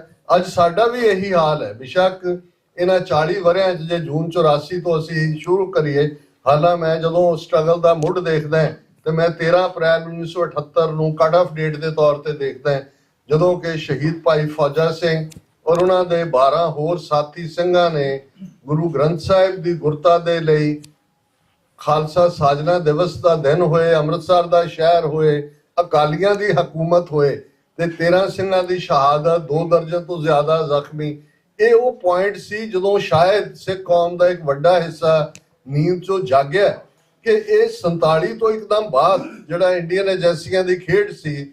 ਤੁਹਾਡੇ ਚੋਂ ਬਹੁਤ ਸਾਰਿਆਂ ਨੇ ਸਾਚੀ ਸਾਖੀ ਕਿਤਾਬ ਜ਼ਰੂਰ ਪੜ੍ਹੀ ਹੋਏਗੀ, ਨਹੀਂ ਪੜ੍ਹੀ ਤਾਂ ਤੁਸੀਂ ਜ਼ਰੂਰ ਪੜ੍ਹੋ, ਕਿਉਂਕਿ ਸਰ ਕਪੂਰ ਸਿੰਘ ਉਹਨਾਂ ਦੀ ਉਹ ਕਹਾਣੀ ਨਹੀਂ ਹੈ ਕਿ ਉਹਨਾਂ ਨੂੰ ਡਿਸਮਿਸ ਕੀਤਾ। ਇਹ ਕਹਾਣੀ ਅਸਲ 'ਚ ਗਵਾਚੇ ਮੌਕਿਆਂ ਦੀ ਵੀ ਹੈ ਵੀ ਅਸੀਂ ਕਿਵੇਂ ਗਵਾਏ, ਔਰ 47 ਤੋਂ ਬਾਅਦ ਅਕਾਲੀ ਲੀਡਰਸ਼ਿਪ ਦਾ ਰੋਲ ਕੀ ਰਿਹਾ ਇਸ ਦੀ ਕਹਾਣੀ ਵੀ ਹੈ, ਔਰ ਬ੍ਰਾਹਮਣਵਾਦ ਜਿਸ ਲਈ ਲਫ਼ਜ਼ ਅੱਜ ਹਿੰਦੂਤਵਾ ਇਸਤੇਮਾਲ ਹੁੰਦਾ ਹੈ, ਇਸ ਆਈਡੀਓਲੋਜੀ ਨੇ ਕਿਵੇਂ ਸਿੱਖਾਂ ਦੇ ਖਿਲਾਫ ਇਹ ਵਾਰ ਇੱਕਦਮ 47 ਤੋਂ ਬਾਅਦ ਸ਼ੁਰੂ ਕਰ ਦਿੱਤੀ ਸੀ, ਜਦੋਂ 10 ਅਕਤੂਬਰ 1947 ਨੂੰ ਇੱਕ ਸਰਕੂਲਰ ਜਿਹੜਾ prime minister Nehru, home minister Patel, governor Punjab Chandu Lal Trivedi, ਜਿਨ੍ਹਾਂ ਨੂੰ ਸਰਦਾਰ ਕਪੂਰ ਸਿੰਘ ਨੇ ਤਿਕੜੀ ਕਿਹਾ, ਉਹਨਾਂ ਨੇ ਕੱਢਿਆ ਸੀ। 29 ਜ਼ਿਲ੍ਹੇ ਪੰਜਾਬ ਦੇ ਸਨ। 47 ਦੀ ਵੰਡ ਤੋਂ ਪਹਿਲਾਂ ਲਾਈਨ ਖਿੱਚੀ ਗਈ ਵਾਘਾ ਹੁਸੈਨੀ ਵਾਲਾ, 13 ਜ਼ਿਲ੍ਹੇ ਇਧਰਲੇ ਪੰਜਾਬ 'ਚ ਸਾਡੇ 'ਚ ਆਏ ਔਰ ਉਹਨਾਂ ਜ਼ਿਲ੍ਹਿਆਂ ਦੇ ਡਿਪਟੀ ਕਮਿਸ਼ਨਰਸ ਨੂੰ ਇੱਕ ਸਰਕੂਲਰ ਇਹ ਪੰਜਾਬ ਦੇ ਗਵਰਨਰ ਵੱਲੋਂ ਜਾਰੀ ਕੀਤਾ ਗਿਆ ਕਿ Sikhs are a criminal tribe and a menace to the law abiding Hindus, ਕਿ ਸਿੱਖ ਇੱਕ ਜਰਾਇਮ ਪੇਸ਼ਾ ਕਬੀਲਾ ਤੇ ਕਾਨੂੰਨ ਮੰਨਣ ਵਾਲੇ ਹਿੰਦੂਆਂ ਲਈ ਖਤਰਾ ਨੇ। ਫਿਰ ਉਹਦਾ ਵੇਰਵਾ ਸੀ ਕਿ ਡਿਪਟੀ ਕਮਿਸ਼ਨਰਸ ਕੋਲ ਅਖਤਿਆਰ ਨੇ ਕਿ ਇਹਨਾਂ ਦੀਆਂ ਐਕਟੀਵਿਟੀਜ਼ ਨੂੰ ਕਰਬ ਕਰਨ ਦੇ ਲਈ ਉਹ ਕੋਈ ਵੀ ਜਿਹੜੇ ਨੇ ਮੇਸ਼ਰਸ ਅਪਣਾ ਸਕਦੇ ਨੇ। ਸੋ ਇਹ ਜਿਹੜਾ ਨਕਲੀ ਗੁਰੂਡਮ ਹੈ ਜਿਹੜਾ ਦੇਹਧਾਰੀ ਗੁਰੂਆਂ ਦੀ ਲਾਈਨ ਹੈ, ਜਾਂ ਨਿਰੰਕਾਰੀ ਜਾਂ ਰਾਧਾ ਸੁਆਮੀ ਜਾਂ ਇਹ ਸੌਦਾ ਸਾਹਿਬ ਤੱਕ ਜਾਂ ਆਸ਼ੂਤੋਸ਼ੀਏ ਜਾਂ ਭਨਿਆਰੇ, ਇਹ ਕੋਈ ਨਵੀਂ ਲਾਈਨ ਨਹੀਂ ਸੀ। ਸਾਨੂੰ ਤਾਂ 1978 ਚ, ਕਿਉਂਕਿ ਉਦੋਂ ਤੱਕ ਤੁਸੀਂ ਦੇਖੋਗੇ ਕਿ ਪੰਜਾਬ ਦੇ ਸਾਰੇ ਵੱਡੇ ਸ਼ਹਿਰਾਂ ਦੇ ਵਿੱਚ ਵੱਡੇ ਵੱਡੇ ਨਿਰੰਕਾਰੀ ਭਵਨ ਬਣ ਚੁੱਕੇ ਸੀ।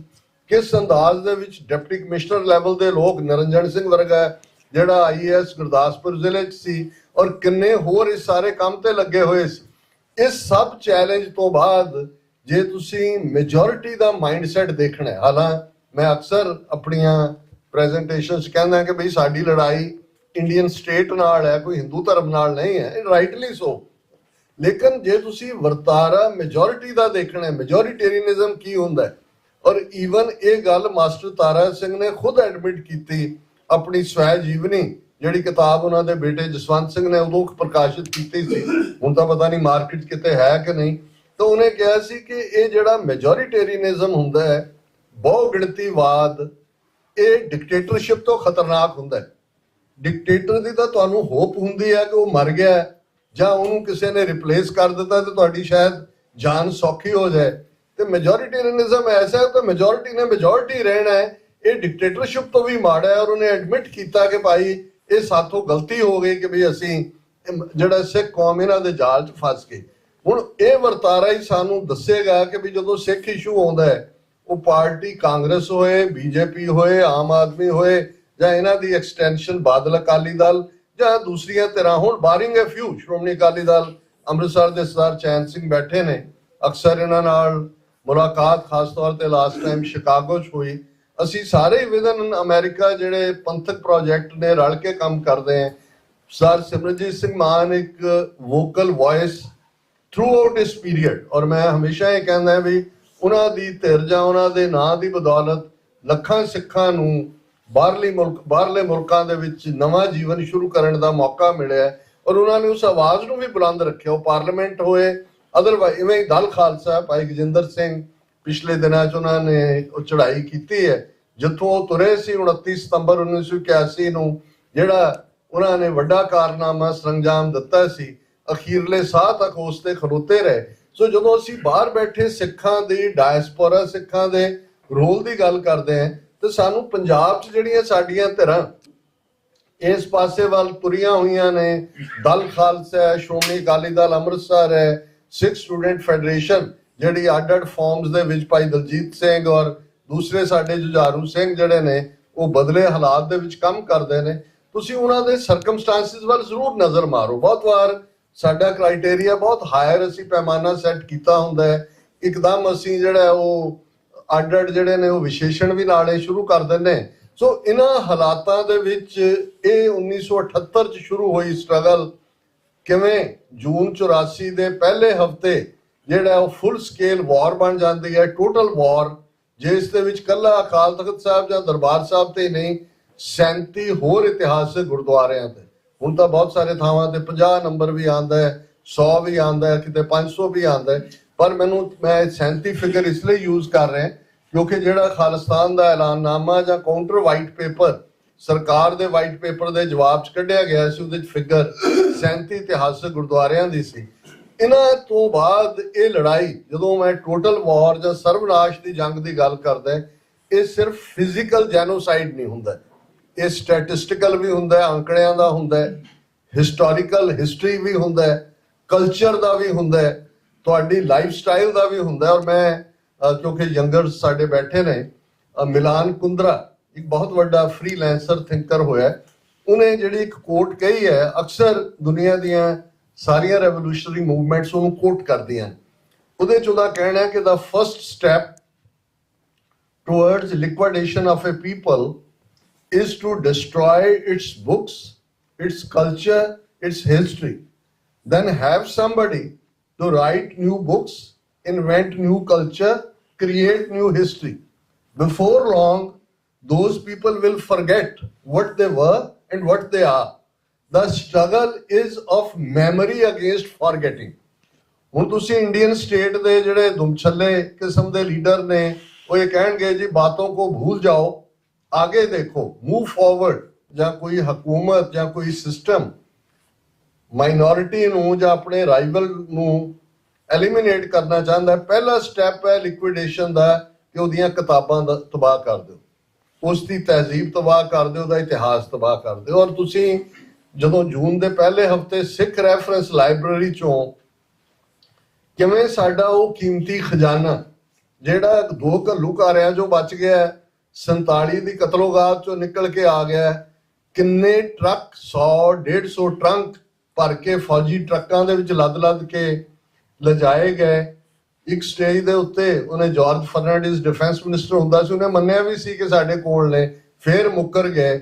ਉਹਨਾਂ ਦੇ ਵਿੱਚ 2200 ਤੋਂ ਜ਼ਿਆਦਾ ਗੁਰੂ ਗ੍ਰੰਥ ਸਾਹਿਬ ਦੇ ਹੱਥ ਲਿਖਤ ਸਰੂਪ ਸਨ, ਹੁਕਮਨਾਮੇ ਮਾਤਾ ਸੁੰਦਰੀ ਜੀ ਦਾ, ਗੁਰੂ ਤੇਗ ਬਹਾਦਰ, ਉਹ ਸਾਰਾ ਸਾਡਾ ਜਿਹੜਾ ਇਤਿਹਾਸਕ ਖਜ਼ਾਨਾ ਸੀ ਉਹ ਹੁਣ ਕਿੱਥੋਂ ਕਿਹਦੇ ਰਾਹੀਂ ਕੀ ਕੱਢਣਗੇ, ਕਿਵੇਂ ਜਿਹੜਾ। ਔਰ ਉਹਦੇ ਚ ਇੱਕ ਪਾਰਟ ਅਸੀਂ ਦੇਖਦੇ ਹਾਂ, ਮੈਂ ਐਕੈਡੈਮਿਕ ਡਿਬੇਟ 'ਚ ਨਹੀਂ ਜਾਵਾਂਗਾ, ਕਿ ਮੈਕਲੋਇਡ ਜਾਂ ਉਹਦੇ ਚੇਲਿਆਂ ਰਾਹੀਂ ਉਹਨਾਂ ਨੇ ਗੋਇੰਦਵਾਲ ਦੀਆਂ ਪੋਥੀਆਂ, ਮੈਨੂਸਕ੍ਰਿਪਟ 1265 ਔਰ ਪਸ਼ੌਰਾ ਸਿੰਘ, ਗੁਰਿੰਦਰ ਮਾਨ, ਹਰਜੋਤ ਓਬਰਾਏ ਔਰ ਮੈਕਲਾਉਡ ਜਿਹੜਾ ਗੁਰੂ ਗ੍ਰੰਥ ਸਾਹਿਬ ਦੀ ਕਰਤਾਰਪੁਰੀ ਬੀੜ ਦੇ ਆਥੈਂਟਿਸਿਟੀ ਨੂੰ ਚੈਲੰਜ ਕਰਦਾ, ਇਹ ਆਲਰੇਡੀ ਉਹਨਾਂ ਨੇ ਕੰਮ ਸ਼ੁਰੂ ਕੀਤਾ ਹੋਇਆ ਸੀ। ਤੇ ਗੁਰੂ ਡੰਮ ਲਿਆ ਕੇ ਜਿਸ ਲੈਵਲ ਦੇ ਉੱਤੇ ਲਿਆਂਦਾ, ਸੌਦਾ ਸਾਹ ਦਾ ਤੁਸੀਂ ਹਰਿਆਣੇ ਦੇ ਚੋਣ ਨਤੀਜੇ ਦੇਖੇ ਨੇ, ਕਿਵੇਂ ਇੱਕ ਕ੍ਰਿਮੀਨਲ ਜਿਹੜਾ ਕਨਵਿਕਟਡ ਹੈ, ਇੱਕ ਹੁੰਦਾ ਵੀ ਅੰਡਰ ਟ੍ਰਾਇਲ ਹੈ, ਉਹ ਮਰਡਰ ਔਰ ਰੇਪ ਦੇ ਵਿੱਚ ਕਨਵਿਕਟਡ ਹੈ, ਕਿੰਨੀ ਵਾਰੀ ਪੈਰੋਲ ਤੇ ਲਿਆਂਦਾ, ਹਰਿਆਣਾ ਚੋਣਾਂ ਤੋਂ ਠੀਕ ਪਹਿਲਾਂ ਲਿਆ ਕੇ, ਜਿਵੇਂ ਉਹਨਾਂ ਨੇ ਕੁਝ ਜ਼ਿਲ੍ਹੇ ਜਿੱਥੇ ਉਹਦੇ ਚੇਲੇ ਬਾਲਕੇ ਨੇ ਉਹਨਾਂ ਨਤੀਜਿਆਂ ਨੂੰ ਇਨਫਲੂਐਂਸ ਕੀਤਾ। ਇਹ ਚੈਲੰਜਸ ਮੈਂ ਇਸ ਲਈ ਬਿਆਨ ਰਿਹਾ, ਸ਼ਾਇਦ ਸਾਰੇ ਰੈਗੂਲਰਲੀ ਮੋਨੀਟਰ ਤੁਸੀਂ ਨਾ ਕਰਦੇ ਹੋ ਮੀਡੀਆ, ਕਿ ਅੱਜ ਵੀ ਉੱਥੇ ਹਕੂਮਤ ਇੰਦਰਾ ਗਾਂਧੀ ਦੀ ਸੀ ਜਾਂ ਮੋਦੀ ਦੀ ਅੱਜ ਆ ਗਈ ਜਾਂ ਵਿਚਾਲੇ 10 ਸਾਲ ਮਨਮੋਹਨ ਸਿੰਘ ਦੀ ਰਹੀ, ਇਹ ਕੋਈ ਫਰਕ ਨਹੀਂ ਪੈਂਦਾ। ਜਦੋਂ ਪਾਲਿਸੀਜ਼ ਬਣਾਈਆਂ ਜਾਂਦੀਆਂ ਨੇ, ਜਿਹਨੂੰ ਅੱਜ ਡੀਪ ਸਟੇਟ ਕਿਹਾ ਜਾਂਦਾ ਹੈ, ਉਹ ਏਜੰਸੀਆਂ ਆਪਣੇ ਕੰਮ ਤੇ ਲੱਗੀਆਂ ਹੁੰਦੀਆਂ ਨੇ।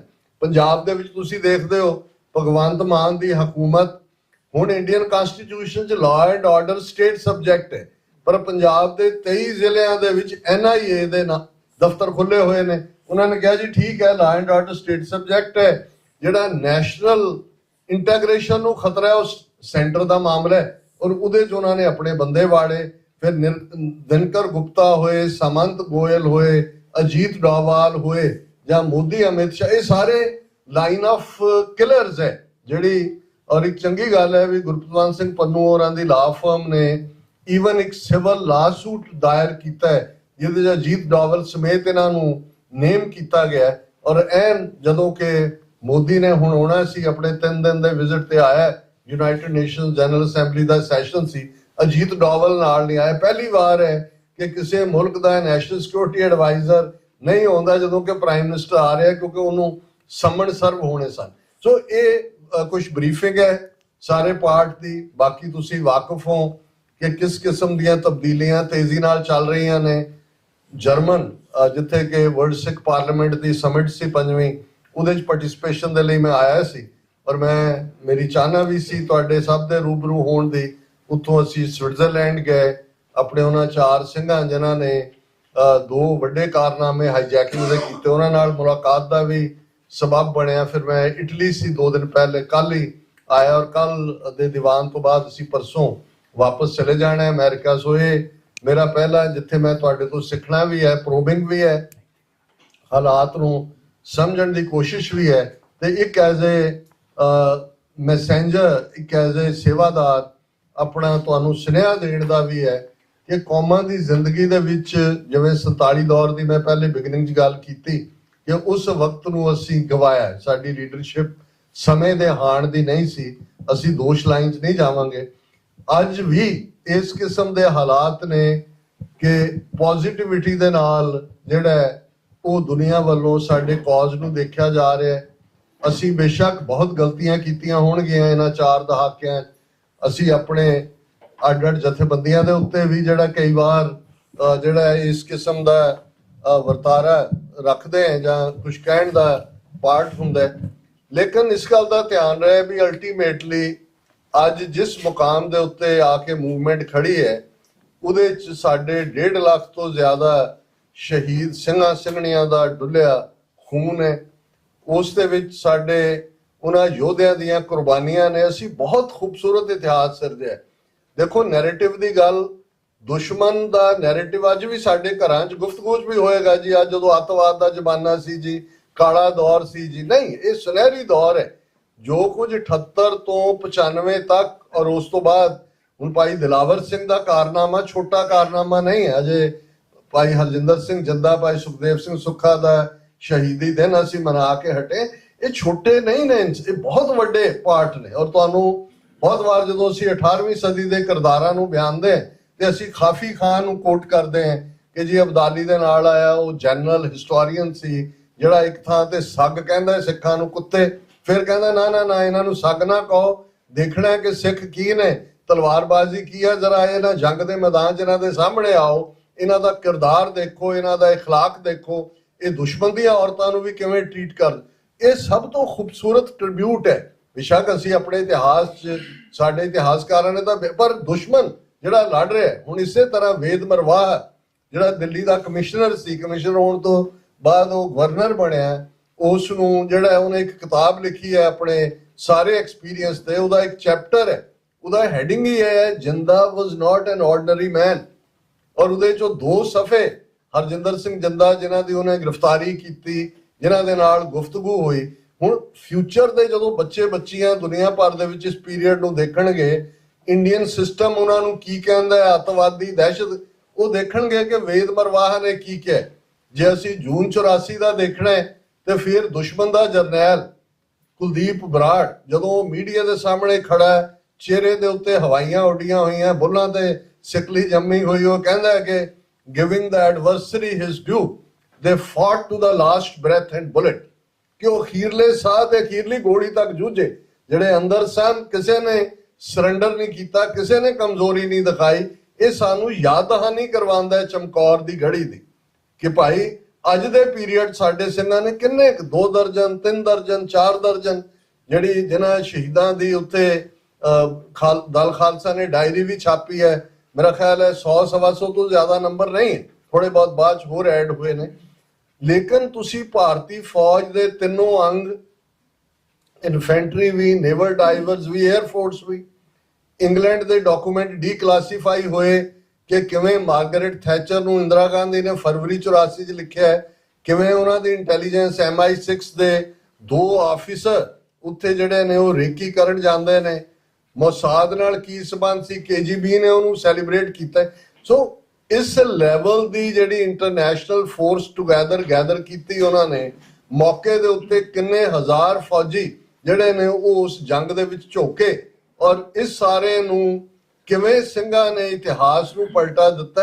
ਇਹ ਛੋਟਾ ਚੈਪਟਰ ਨਹੀਂ ਹੈ। ਸੋ ਇਹ ਬੜਾ ਜ਼ਰੂਰੀ ਹੈ ਕਿਉਂਕਿ ਜਦੋਂ ਤੁਹਾਡਾ ਮੱਥਾ ਇਸ ਲੈਵਲ ਦੇ ਜਿਹੜਾ ਹਕੂਮਤ ਦੇ ਨਾਲ ਹੈ, ਜਿਹੜੇ ਮੁਗਲਾਂ ਤੋਂ ਵੱਧ ਜ਼ਾਲਮ ਨੇ, ਅੰਗਰੇਜ਼ਾਂ ਤੋਂ ਵੱਧ ਸ਼ੈਤਾਨ ਨੇ, ਤੇ ਇਹ ਠੀਕ ਹੋ ਸਕਦਾ ਹੈ ਸਾਡੀ ਪਤਾ ਨਹੀਂ ਕਿੰਨੇ ਜਨਰੇਸ਼ਨ ਦੀ ਲੜਾਈ ਹੋਏ। ਪਰ ਇਹ ਵੀ ਹੋ ਸਕਦਾ ਹੈ ਕਿ ਮੈਨੂੰ ਯਾਦ ਹੈ ਕਿ ਵਾਸ਼ਿੰਗਟਨ ਪੋਸਟ ਦੇ ਬਿਊਰੋ ਚੀਫ ਦਿੱਲੀ 'ਚ ਉਹਨੇ ਇੱਕ ਵਾਰ ਇੰਟਰਵਿਊ ਕੀਤਾ ਜਦੋਂ ਮੂਵਮੈਂਟ ਜ਼ੋਰਾਂ ਤੇ ਸੀ, ਤਾਂ ਉਹਨੇ ਕਿਹਾ ਜੀ ਕਿ what do you see when Khalistan will be created? ਮੈਂ ਕਿਹਾ maybe tonight, ਕਿ ਇਹਨਾਂ ਨੇ ਜਿੱਦਣ ਦਰਬਾਰ ਸਾਹਿਬ ਤੇ ਟੈਂਕਾਂ ਤੋਪਾਂ ਦੇ ਨਾਲ ਫੌਜ ਚਾੜੀ ਸੀ, ਇਹਨਾਂ ਨੇ ਆਪਣੀ ਚਿੱਠੀ ਅਕਾਲ ਪੁਰਖ ਦੀ ਦਰਗਾਹ 'ਚ ਪੜਵਾ ਲਈ ਸੀ। ਹੁਣ ਇਹ ਸਾਡੇ ਤੇ ਡਿਪੈਂਡ ਕਰਦਾ ਹੈ। ਇਸ ਵੇਲੇ ਇੰਡੀਅਨ ਸਟੇਟ ਦਾ ਬੇਸ਼ੱਕ ਬਹੁਤਿਆਂ ਨੂੰ ਲੱਗਦਾ ਹੈ ਜੀ ਸੁਪਰ ਪਾਵਰ, ਵੱਡੀ ਕੰਜ਼ਿਊਮਰ ਮਾਰਕੀਟ, ਇਹ ਠੀਕ ਹੈ, ਸਟ੍ਰੈਟੇਜਿਕ ਚਾਈਨਾ ਨੂੰ ਕਾਊਂਟਰ ਕਰਨ ਲਈ ਐਜ਼ ਏ ਬੁਲਵਾਕ ਵੈਸਟਰਨ ਪਾਵਰਸ ਵਰਤਣਾ ਚਾਹੁੰਦੀਆਂ ਨੇ। ਪਰ ਜਿਸ ਲੈਵਲ ਦੇ ਉੱਤੇ ਇਹਨਾਂ ਦੀ ਫੋਰਨ ਪਾਲਿਸੀ, ਉਹ ਯੂਕਰੇਨ ਹੋਏ, ਮਿਡਲ ਈਸਟ ਹੋਏ, ਉਹਦੇ 'ਚ ਐਕਸਪੋਜ਼ ਹੋਏ ਨੇ। ਜੇ ਪੁਤਿਨ ਨੂੰ ਜਾ ਕੇ ਮੋਦੀ ਮਿਲਿਆ, ਅਮਰੀਕਾ ਨੇ ਬਾਂਹ ਮਰੋੜੀ, ਕੁਝ ਦਿਨਾਂ ਬਾਅਦ ਉਹ ਜਾ ਕੇ ਜ਼ੈਲੈਂਸਕੀ ਦੇ ਨਾਲ ਯੂਕਰੇਨ ਦੇ ਵਿੱਚ ਮਿਲ ਰਿਹਾ ਸੀ। ਇਹੀ ਹਾਲ ਮਿਡਲ ਈਸਟ ਹੈ। ਸੋ ਇਸ ਵੇਲੇ ਸਿੱਖ ਫੈਕਟਰ ਇੱਕ ਪ੍ਰੋਮੀਨੈਂਟ ਫੈਕਟਰ ਹੈ।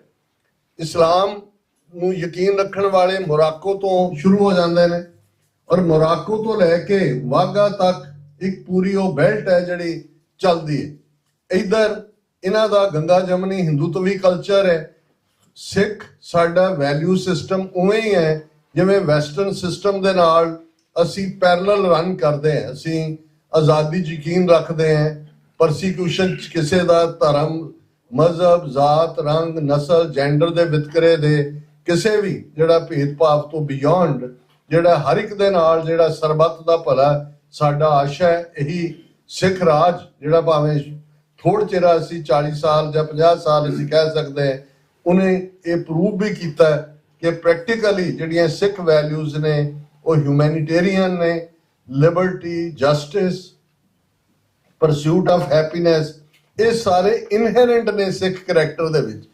ਡੈਕਲੇਰੇਸ਼ਨਸ ਕੀ ਹੁੰਦੀਆਂ ਨੇ, ਕਨਸਟੀਟਿਊਸ਼ਨ ਕੀ ਹੁੰਦੇ ਨੇ, ਇਹ ਤਾਂ ਬਾਅਦ ਚ ਹੁੰਦਾ। ਲੋਕ ਬਣਾਉਂਦੇ ਨੇ ਕਨਸਟੀਟਿਊਸ਼ਨ ਜਦੋਂ ਮੁਲਕ ਆਜ਼ਾਦ ਹੁੰਦੇ ਨੇ, ਪਹਿਲਾਂ ਤੁਹਾਡਾ ਰਿਜ਼ੋਲਵ ਹੁੰਦਾ, ਤੁਸੀਂ ਡੈਕਲੇਰੇਸ਼ਨ ਕਰਦੇ ਹੋ ਕਿ ਭਾਈ ਤੁਸੀਂ ਜਿਹੜਾ, ਔਰ ਉਹ ਜੂਨ 84 ਦੇ ਪਹਿਲੇ ਹਫਤੇ ਸਿੱਖ ਕੌਮ ਨੇ, ਜਿਵੇਂ 20ਵੀਂ ਸਦੀ ਦੇ ਮਹਾਨ ਸਿੱਖ ਸ਼ਹੀਦ ਸੰਤ ਜਰਨੈਲ ਸਿੰਘ ਜੀ ਖਾਲਸਾ ਪਿੰਡਾਂ ਵਾਲਿਆਂ ਨੇ ਇਹ ਅਲਫਾਜ਼ ਕਹੇ ਸੀ ਕਿ ਜਿਸ ਦਿਨ ਭਾਰਤੀ ਫੌਜ ਦੇ ਪੈਰ ਦਰਬਾਰ ਸਾਹਿਬ ਦੀ ਹਦੂਦ ਵਿੱਚ ਪਏ, ਖਾਲਿਸਤਾਨ ਦੀ ਨੀਂਹ ਰੱਖੀ ਜਾਵੇਗੀ। ਹਾਲਾਂਕਿ ਖਾਲਸਾ ਜਨਮ ਦੇ ਨਾਲ ਹੀ ਆਜ਼ਾਦ ਹੈ। ਗੁਰੂ ਕਲਗੀਧਰ ਪਾਤਸ਼ਾਹ ਨੇ ਪੰਥ ਨੂੰ कलेक्टिवली पातशाह बख्शी हुई है।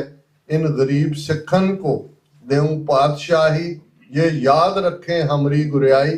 ठीक है, और यही गल जदों प्राचीन पंथ प्रकाश सानू याद दहानी करवांदा है कि खालसा बादशाह जां बागी, जां असी सॉवरन है ते जां सॉवरनिटी लई लड़ रहे हैं, गुलाम नहीं है। क्योंकि गुलामी स्टेट ऑफ माइंड है। गुलाम वो बनता है जो गुलाम रहना चाहता है, जो गुलाम नहीं रहना चाहता है ਉਹਨੂੰ ਕੋਈ ਗੁਲਾਮ ਨਹੀਂ ਬਣਾ ਸਕਦਾ। ਔਰ ਮੈਂ ਇਸ ਤੋਂ ਪਹਿਲਾਂ ਕਿ ਤੁਹਾਡੇ ਸਭ ਦੇ ਵੀ ਜਿਹੜਾ ਵਿਊਜ਼ ਲਵਾਂ, ਮੈਂ ਇਹ ਜ਼ਰੂਰ ਕਹਿਣਾ ਚਾਹੁੰਦਾ ਵੀ ਜਦੋਂ ਕੌਮਾਂ ਕ੍ਰਾਈਸਿਸ ਹੁੰਦੀਆਂ ਨੇ, ਉਦੋਂ ਉਹ ਛੋਟੇ ਛੋਟੇ ਮੁੱਦਿਆਂ ਤੇ ਵੰਡਾਰਾ ਜਾਂ ਆਪਸੀ ਡਿਵੀਜ਼ਨ ਨਹੀਂ ਕਰਦੀਆਂ। ਸੋਸ਼ਲ ਮੀਡੀਆ ਡਬਲ ਐਜਡ ਸੌਰਡ ਹੈ। ਇੱਕ ਪਾਸੇ ਜਾਣਕਾਰੀ ਵੀ ਹੈ, ਦੂਸਰੇ ਪਾਸੇ ਮਿਸ ਇਨਫੋਰਮੇਸ਼ਨ, ਜਾਲੀ ਈਮੇਲਸ ਨਾਲ ਜੋ ਬਹਿਸਾਂ ਛਿੜੀਆਂ ਜਾਂਦੀਆਂ ਨੇ। ਇਹ ਮੌਕਾ ਹੈ ਕਿ ਅਸੀਂ ਜਿਹੜੇ ਬਾਕੀ ਹੋਰ ਇਸ਼ੂ ਉਹ ਮਰਿਆਦਾ ਨਾਲ ਸੰਬੰਧਿਤ ਹੋਣ, ਕਈ ਵਾਰ ਜਿਸ ਕਿਸਮ ਦੇ ਪਰਸਨੈਲਿਟੀਜ਼ ਜਾਂ ਕਲਟਸ ਨਾਲ ਜੁੜੇ ਹੋਏ ਹੋਣ, ਇਹਨਾਂ ਤੇ ਮੱਤ ਡਿਵਾਈਡ ਹੋਈਏ। ਇੱਕ ਫੋਕਸ ਜਿਹੜਾ ਭਾਈ ਗੁਰਦਾਸ ਜੀ ਦੇ ਇਹ ਅਲਫਾਜ਼ ਨੇ, ਕਿਸ ਉਦਮ ਤੇ ਰਾਜ ਮਿਲੇ, ਸ਼ਤਰੂ ਤੇ ਸਭ ਹੋਵੇ ਮੀਤਾ। ਵਿਉਂਤਬੰਦੀ, ਆਪਸੀ ਢੰਗ ਤਰੀਕਾ, ਉਹਦੇ ਤੇ ਵਿਚਾਰ ਭਿੰਨਤਾ ਹੋ ਸਕਦੀ ਹੈ, ਲੇਕਿਨ ਇਸ ਗੱਲ ਨੂੰ ਸਮਝ ਲਈਏ ਕਿ ਪੋਲੀਟੀਕਲ ਪਾਵਰ ਦਾ ਹੋਣਾ ਤੁਹਾਡੇ ਬਹੁਤ ਸਾਰੇ ਮਸਲਿਆਂ ਦਾ ਹੱਲ ਹੈ।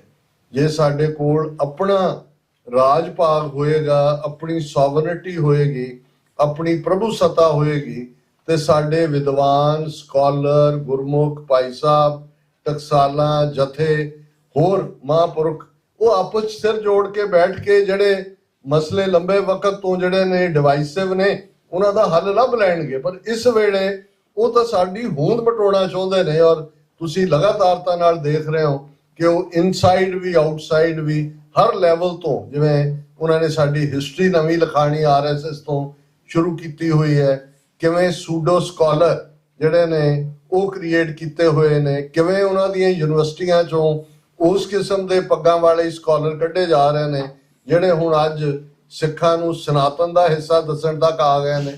ਕਿਸ ਕਿਸਮ ਦੇ ਕਰਮ ਜਿਹੜੇ ਨੇ ਉਹ ਉਹਨਾਂ ਵੱਲੋਂ ਕੀਤੇ ਜਾ ਰਹੇ ਨੇ। ਆ ਯੁੱਧਿਆ ਦੇ ਮੌਕੇ ਤੇ ਤੁਹਾਨੂੰ ਬਹੁਤ ਸਾਰੇ ਇਸ ਕਿਸਮ ਦੇ ਨਜ਼ਰ ਆਏ। ਮੈਂ ਬਹੁਤੇ ਵੇਰ ਵਿੱਚ ਨਹੀਂ ਜਾਣਾ ਚਾਹੁੰਦਾ, ਤੁਸੀਂ ਸਾਰੇ ਵਾਕਿਫ ਹੋ।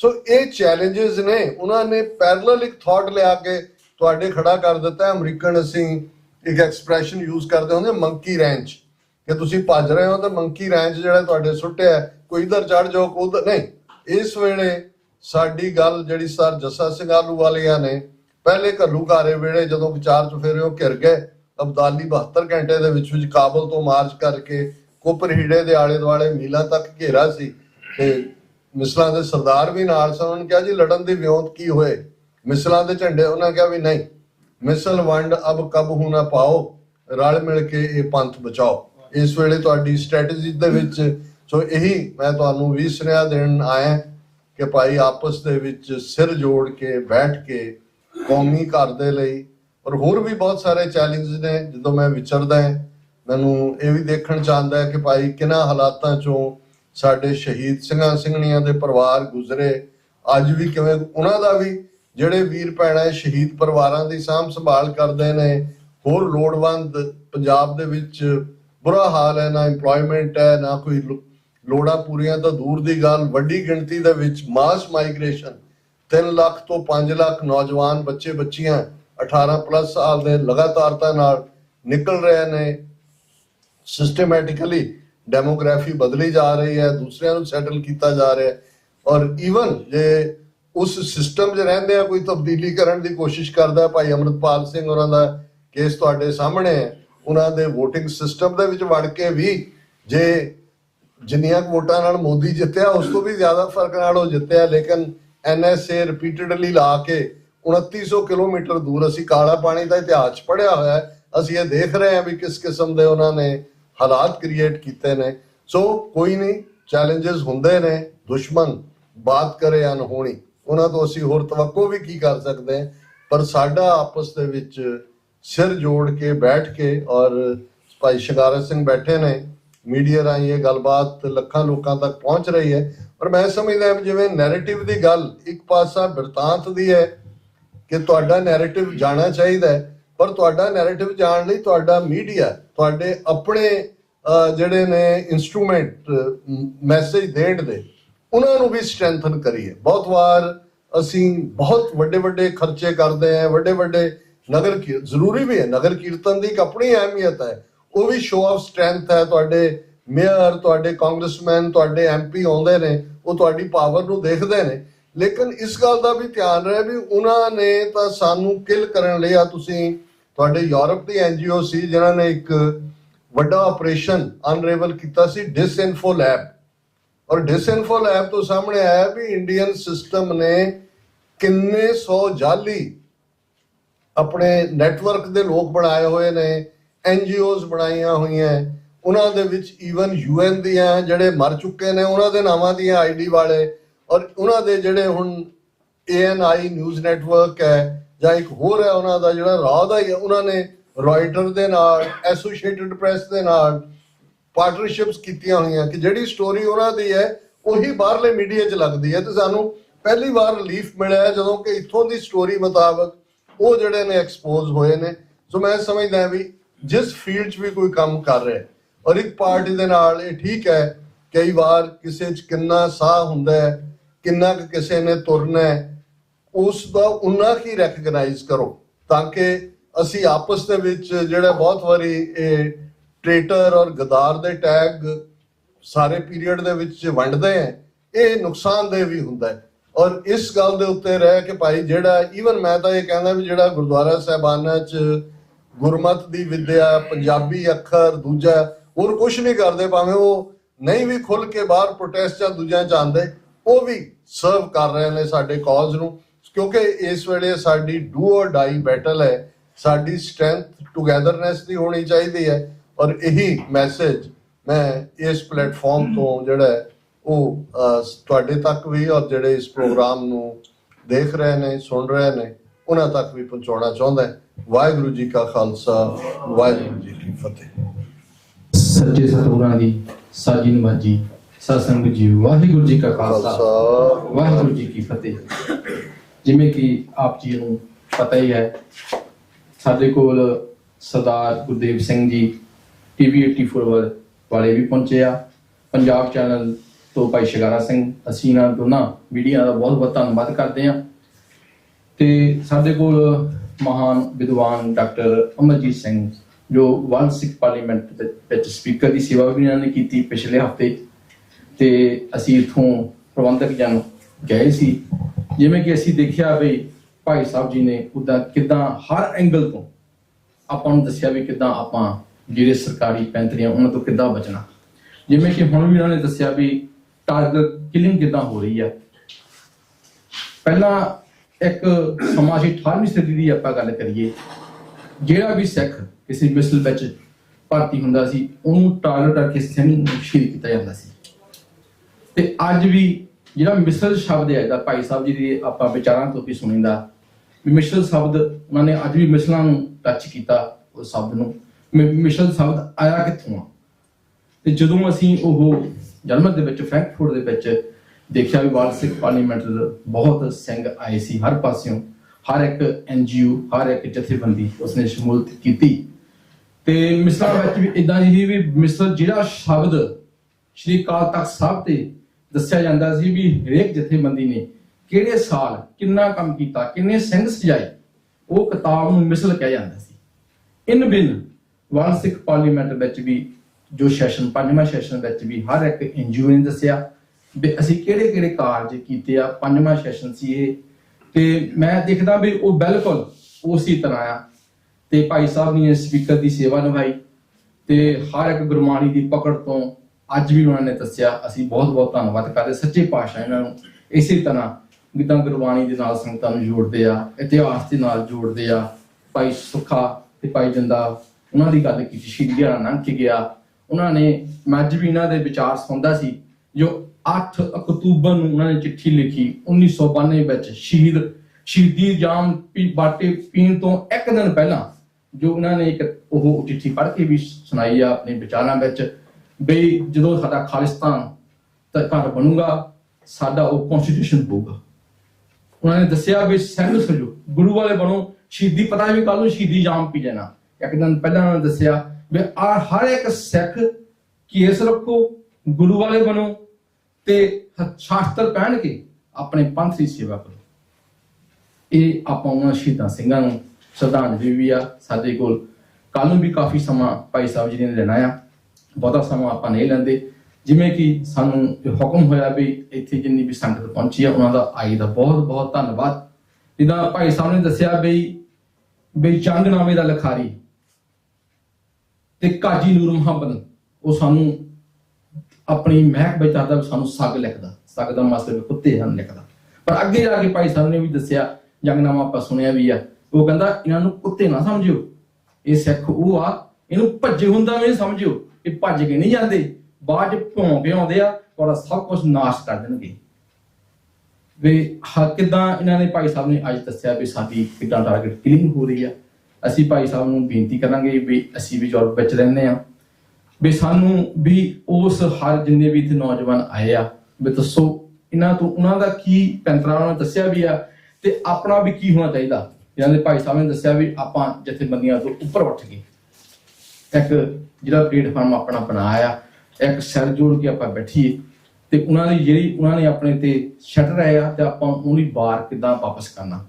ਤੇ ਭਾਈ ਸਾਹਿਬ ਜੇ ਕਿਸੇ ਵੀਰ ਨੇ ਕਿਸੇ ਭਾਈ ਸਾਹਿਬ ਜੀ ਕੋ ਕੋਈ ਸਵਾਲ ਕੋਈ ਵਿਚਾਰ ਵਟਾਂਦਰਾ ਕਰਨੀ ਹੋਵੇ, ਸਾਡੇ ਕੋਲ ਮਾਈਕ ਹੈਗਾ, ਆਪਾਂ ਵਿਚਾਰ ਆਪਣੇ ਹੱਥ ਖੜਾ ਕਰਕੇ ਭਾਈ ਸਾਹਿਬ ਨਾਲ ਕੋਈ ਵੀ ਗੱਲਬਾਤ ਕਰ ਸਕਦੇ ਆ।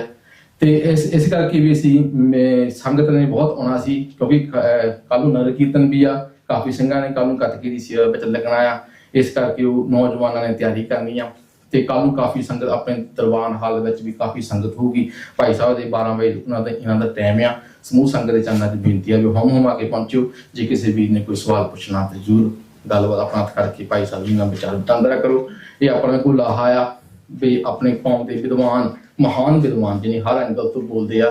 ਕੋਈ ਵੀ ਸਿੰਘ ਸ਼ਹੀਦ ਹੁੰਦਾ TV 84 ਤੇ ਆਪਾਂ ਸੁਣਦੇ ਆ, ਉਸ ਦਿਨ ਉਹਨਾਂ ਦੀ ਵਿਚਾਰ ਹੁੰਦੀ ਆ। ਭਾਈ ਸੁੱਖੇ ਜਿੰਦੇ ਦੀ ਵੀ ਸ਼ਹੀਦੀ ਦਿਹਾੜੀ ਤੇ ਵੀ ਕਾਫੀ ਹਰ ਸਾਲ ਲਗਭਗ ਬੋਲਦੇ ਆ। ਤੇ ਜੇ ਕੋਈ ਵੀ ਸਿੰਘ ਸ਼ਹੀਦ ਹੁੰਦਾ ਆਪਾਂ ਉਹਨਾਂ ਦੇ ਬਾਰੇ ਇਹ ਹਰ ਰੋਜ਼ ਬੋਲਦੇ ਆ। ਤੇ ਅਸੀਂ ਉਹਨਾਂ ਦਾ ਬਹੁਤ ਬਹੁਤ ਧੰਨਵਾਦ ਕਰਦੇ ਆ ਕਿ ਹੁਣ ਕਿਸੇ ਸੰਗਤ ਦੇ ਵਿੱਚੋਂ ਕਿਸੇ ਵੀ ਕੋਈ ਵਿਚਾਰ ਹੈਗੀ ਆ ਤੇ ਆਪਾਂ ਭਾਈ ਸਾਹਿਬ ਨੂੰ ਪੁੱਛ ਸਕਦੇ ਆ, ਨਹੀਂ ਤਾਂ ਫਿਰ ਆਪਾਂ ਇਹ ਫਤਿਹ ਬੁਲਾਈਏ। ਔਰ ਭਾਈ ਸਾਹਿਬ ਜੀ ਨੇ ਕਰਾ ਕੀਤਾ। ਹਾਂਜੀ ਮਾਈਕ ਦੇ ਦਿਓ। ਹਾਂਜੀ ਕੁਲਵੰਤ ਸਾਹਿਬ ਜੀ। ਕੋਈ ਚੱਕਰ ਨਹੀਂ, ਮੈਂ ਨਹੀਂ ਮੀਡੀਆ ਚ ਜਾ। ਵਾਹਿਗੁਰੂ ਜੀ ਕਾ ਖਾਲਸਾ, ਵਾਹਿਗੁਰੂ ਜੀ ਕੀ ਫਤਿਹ। ਵਾਹਿਗੁਰੂ ਜੀ ਕਾ ਖਾਲਸਾ, ਵਾਹਿਗੁਰੂ ਜੀ ਕੀ ਫਤਿਹ। ਮੈਂ ਪੰਜਾਬ ਦੀ ਗੱਲ ਕਰਾਂਗਾ ਜੋ ਪੰਜਾਬ ਦੇ ਵਿੱਚ ਇਸ ਟਾਈਮ ਚੱਲਦਾ ਪਿਆ ਜੀ। ਮੈਂ ਉਹ ਗੱਲ ਪੁੱਛਣਾ ਚਾਹਾਂਗਾ ਵੀ ਅੱਜ ਕੱਲ੍ਹ ਨੂੰ ਜਥੇਬੰਦੀਆਂ ਕਰਦੀਆਂ ਪਈਆਂ। ਅਸੀਂ ਸ਼ੁਰੂ ਕਰ ਲੈਣੇ ਆ ਗੱਲ ਭਾਊ ਅਮਰਪਾਲ ਤੋਂ। ਜੋ ਉਸ ਟਾਈਮ ਤੇ ਹੋਇਆ, ਜੋ ਜਥੇਬੰਦੀਆਂ ਨੇ ਉੱਥੇ ਕੀਤਾ ਤੇ ਜੋ ਅੱਜ ਦੇ ਟਾਈਮ ਤੇ ਚੱਲਦਾ, ਉਹਨਾਂ ਨਵਾਂ ਤਾਜ਼ਾ ਹੀ ਕੰਮ ਹਰੀਨੋ ਇੱਕ ਮੁੰਡਾ ਸੀਗਾ ਉਹਦਾ ਕਤਲ ਹੋਇਆ ਕੱਲ ਰਾਤ। ਬਾਬਾ ਬਖਸ਼ੀਸ਼ ਸਿੰਘ ਦੇ ਪਿੱਛੇ ਵੀ ਬੰਦੇ ਗਏ ਆ ਰਾਤ ਨੂੰ, ਉਹਨਾਂ ਦਾ ਵੀ ਪਿੱਛਾ ਕੀਤਾ। ਇੱਕ ਦੋ ਜਾਣੇ ਹੋਰ ਵੀ ਗਾਇਬ ਹੈਗੇ ਇਸ ਚੱਕਰ ਦੇ।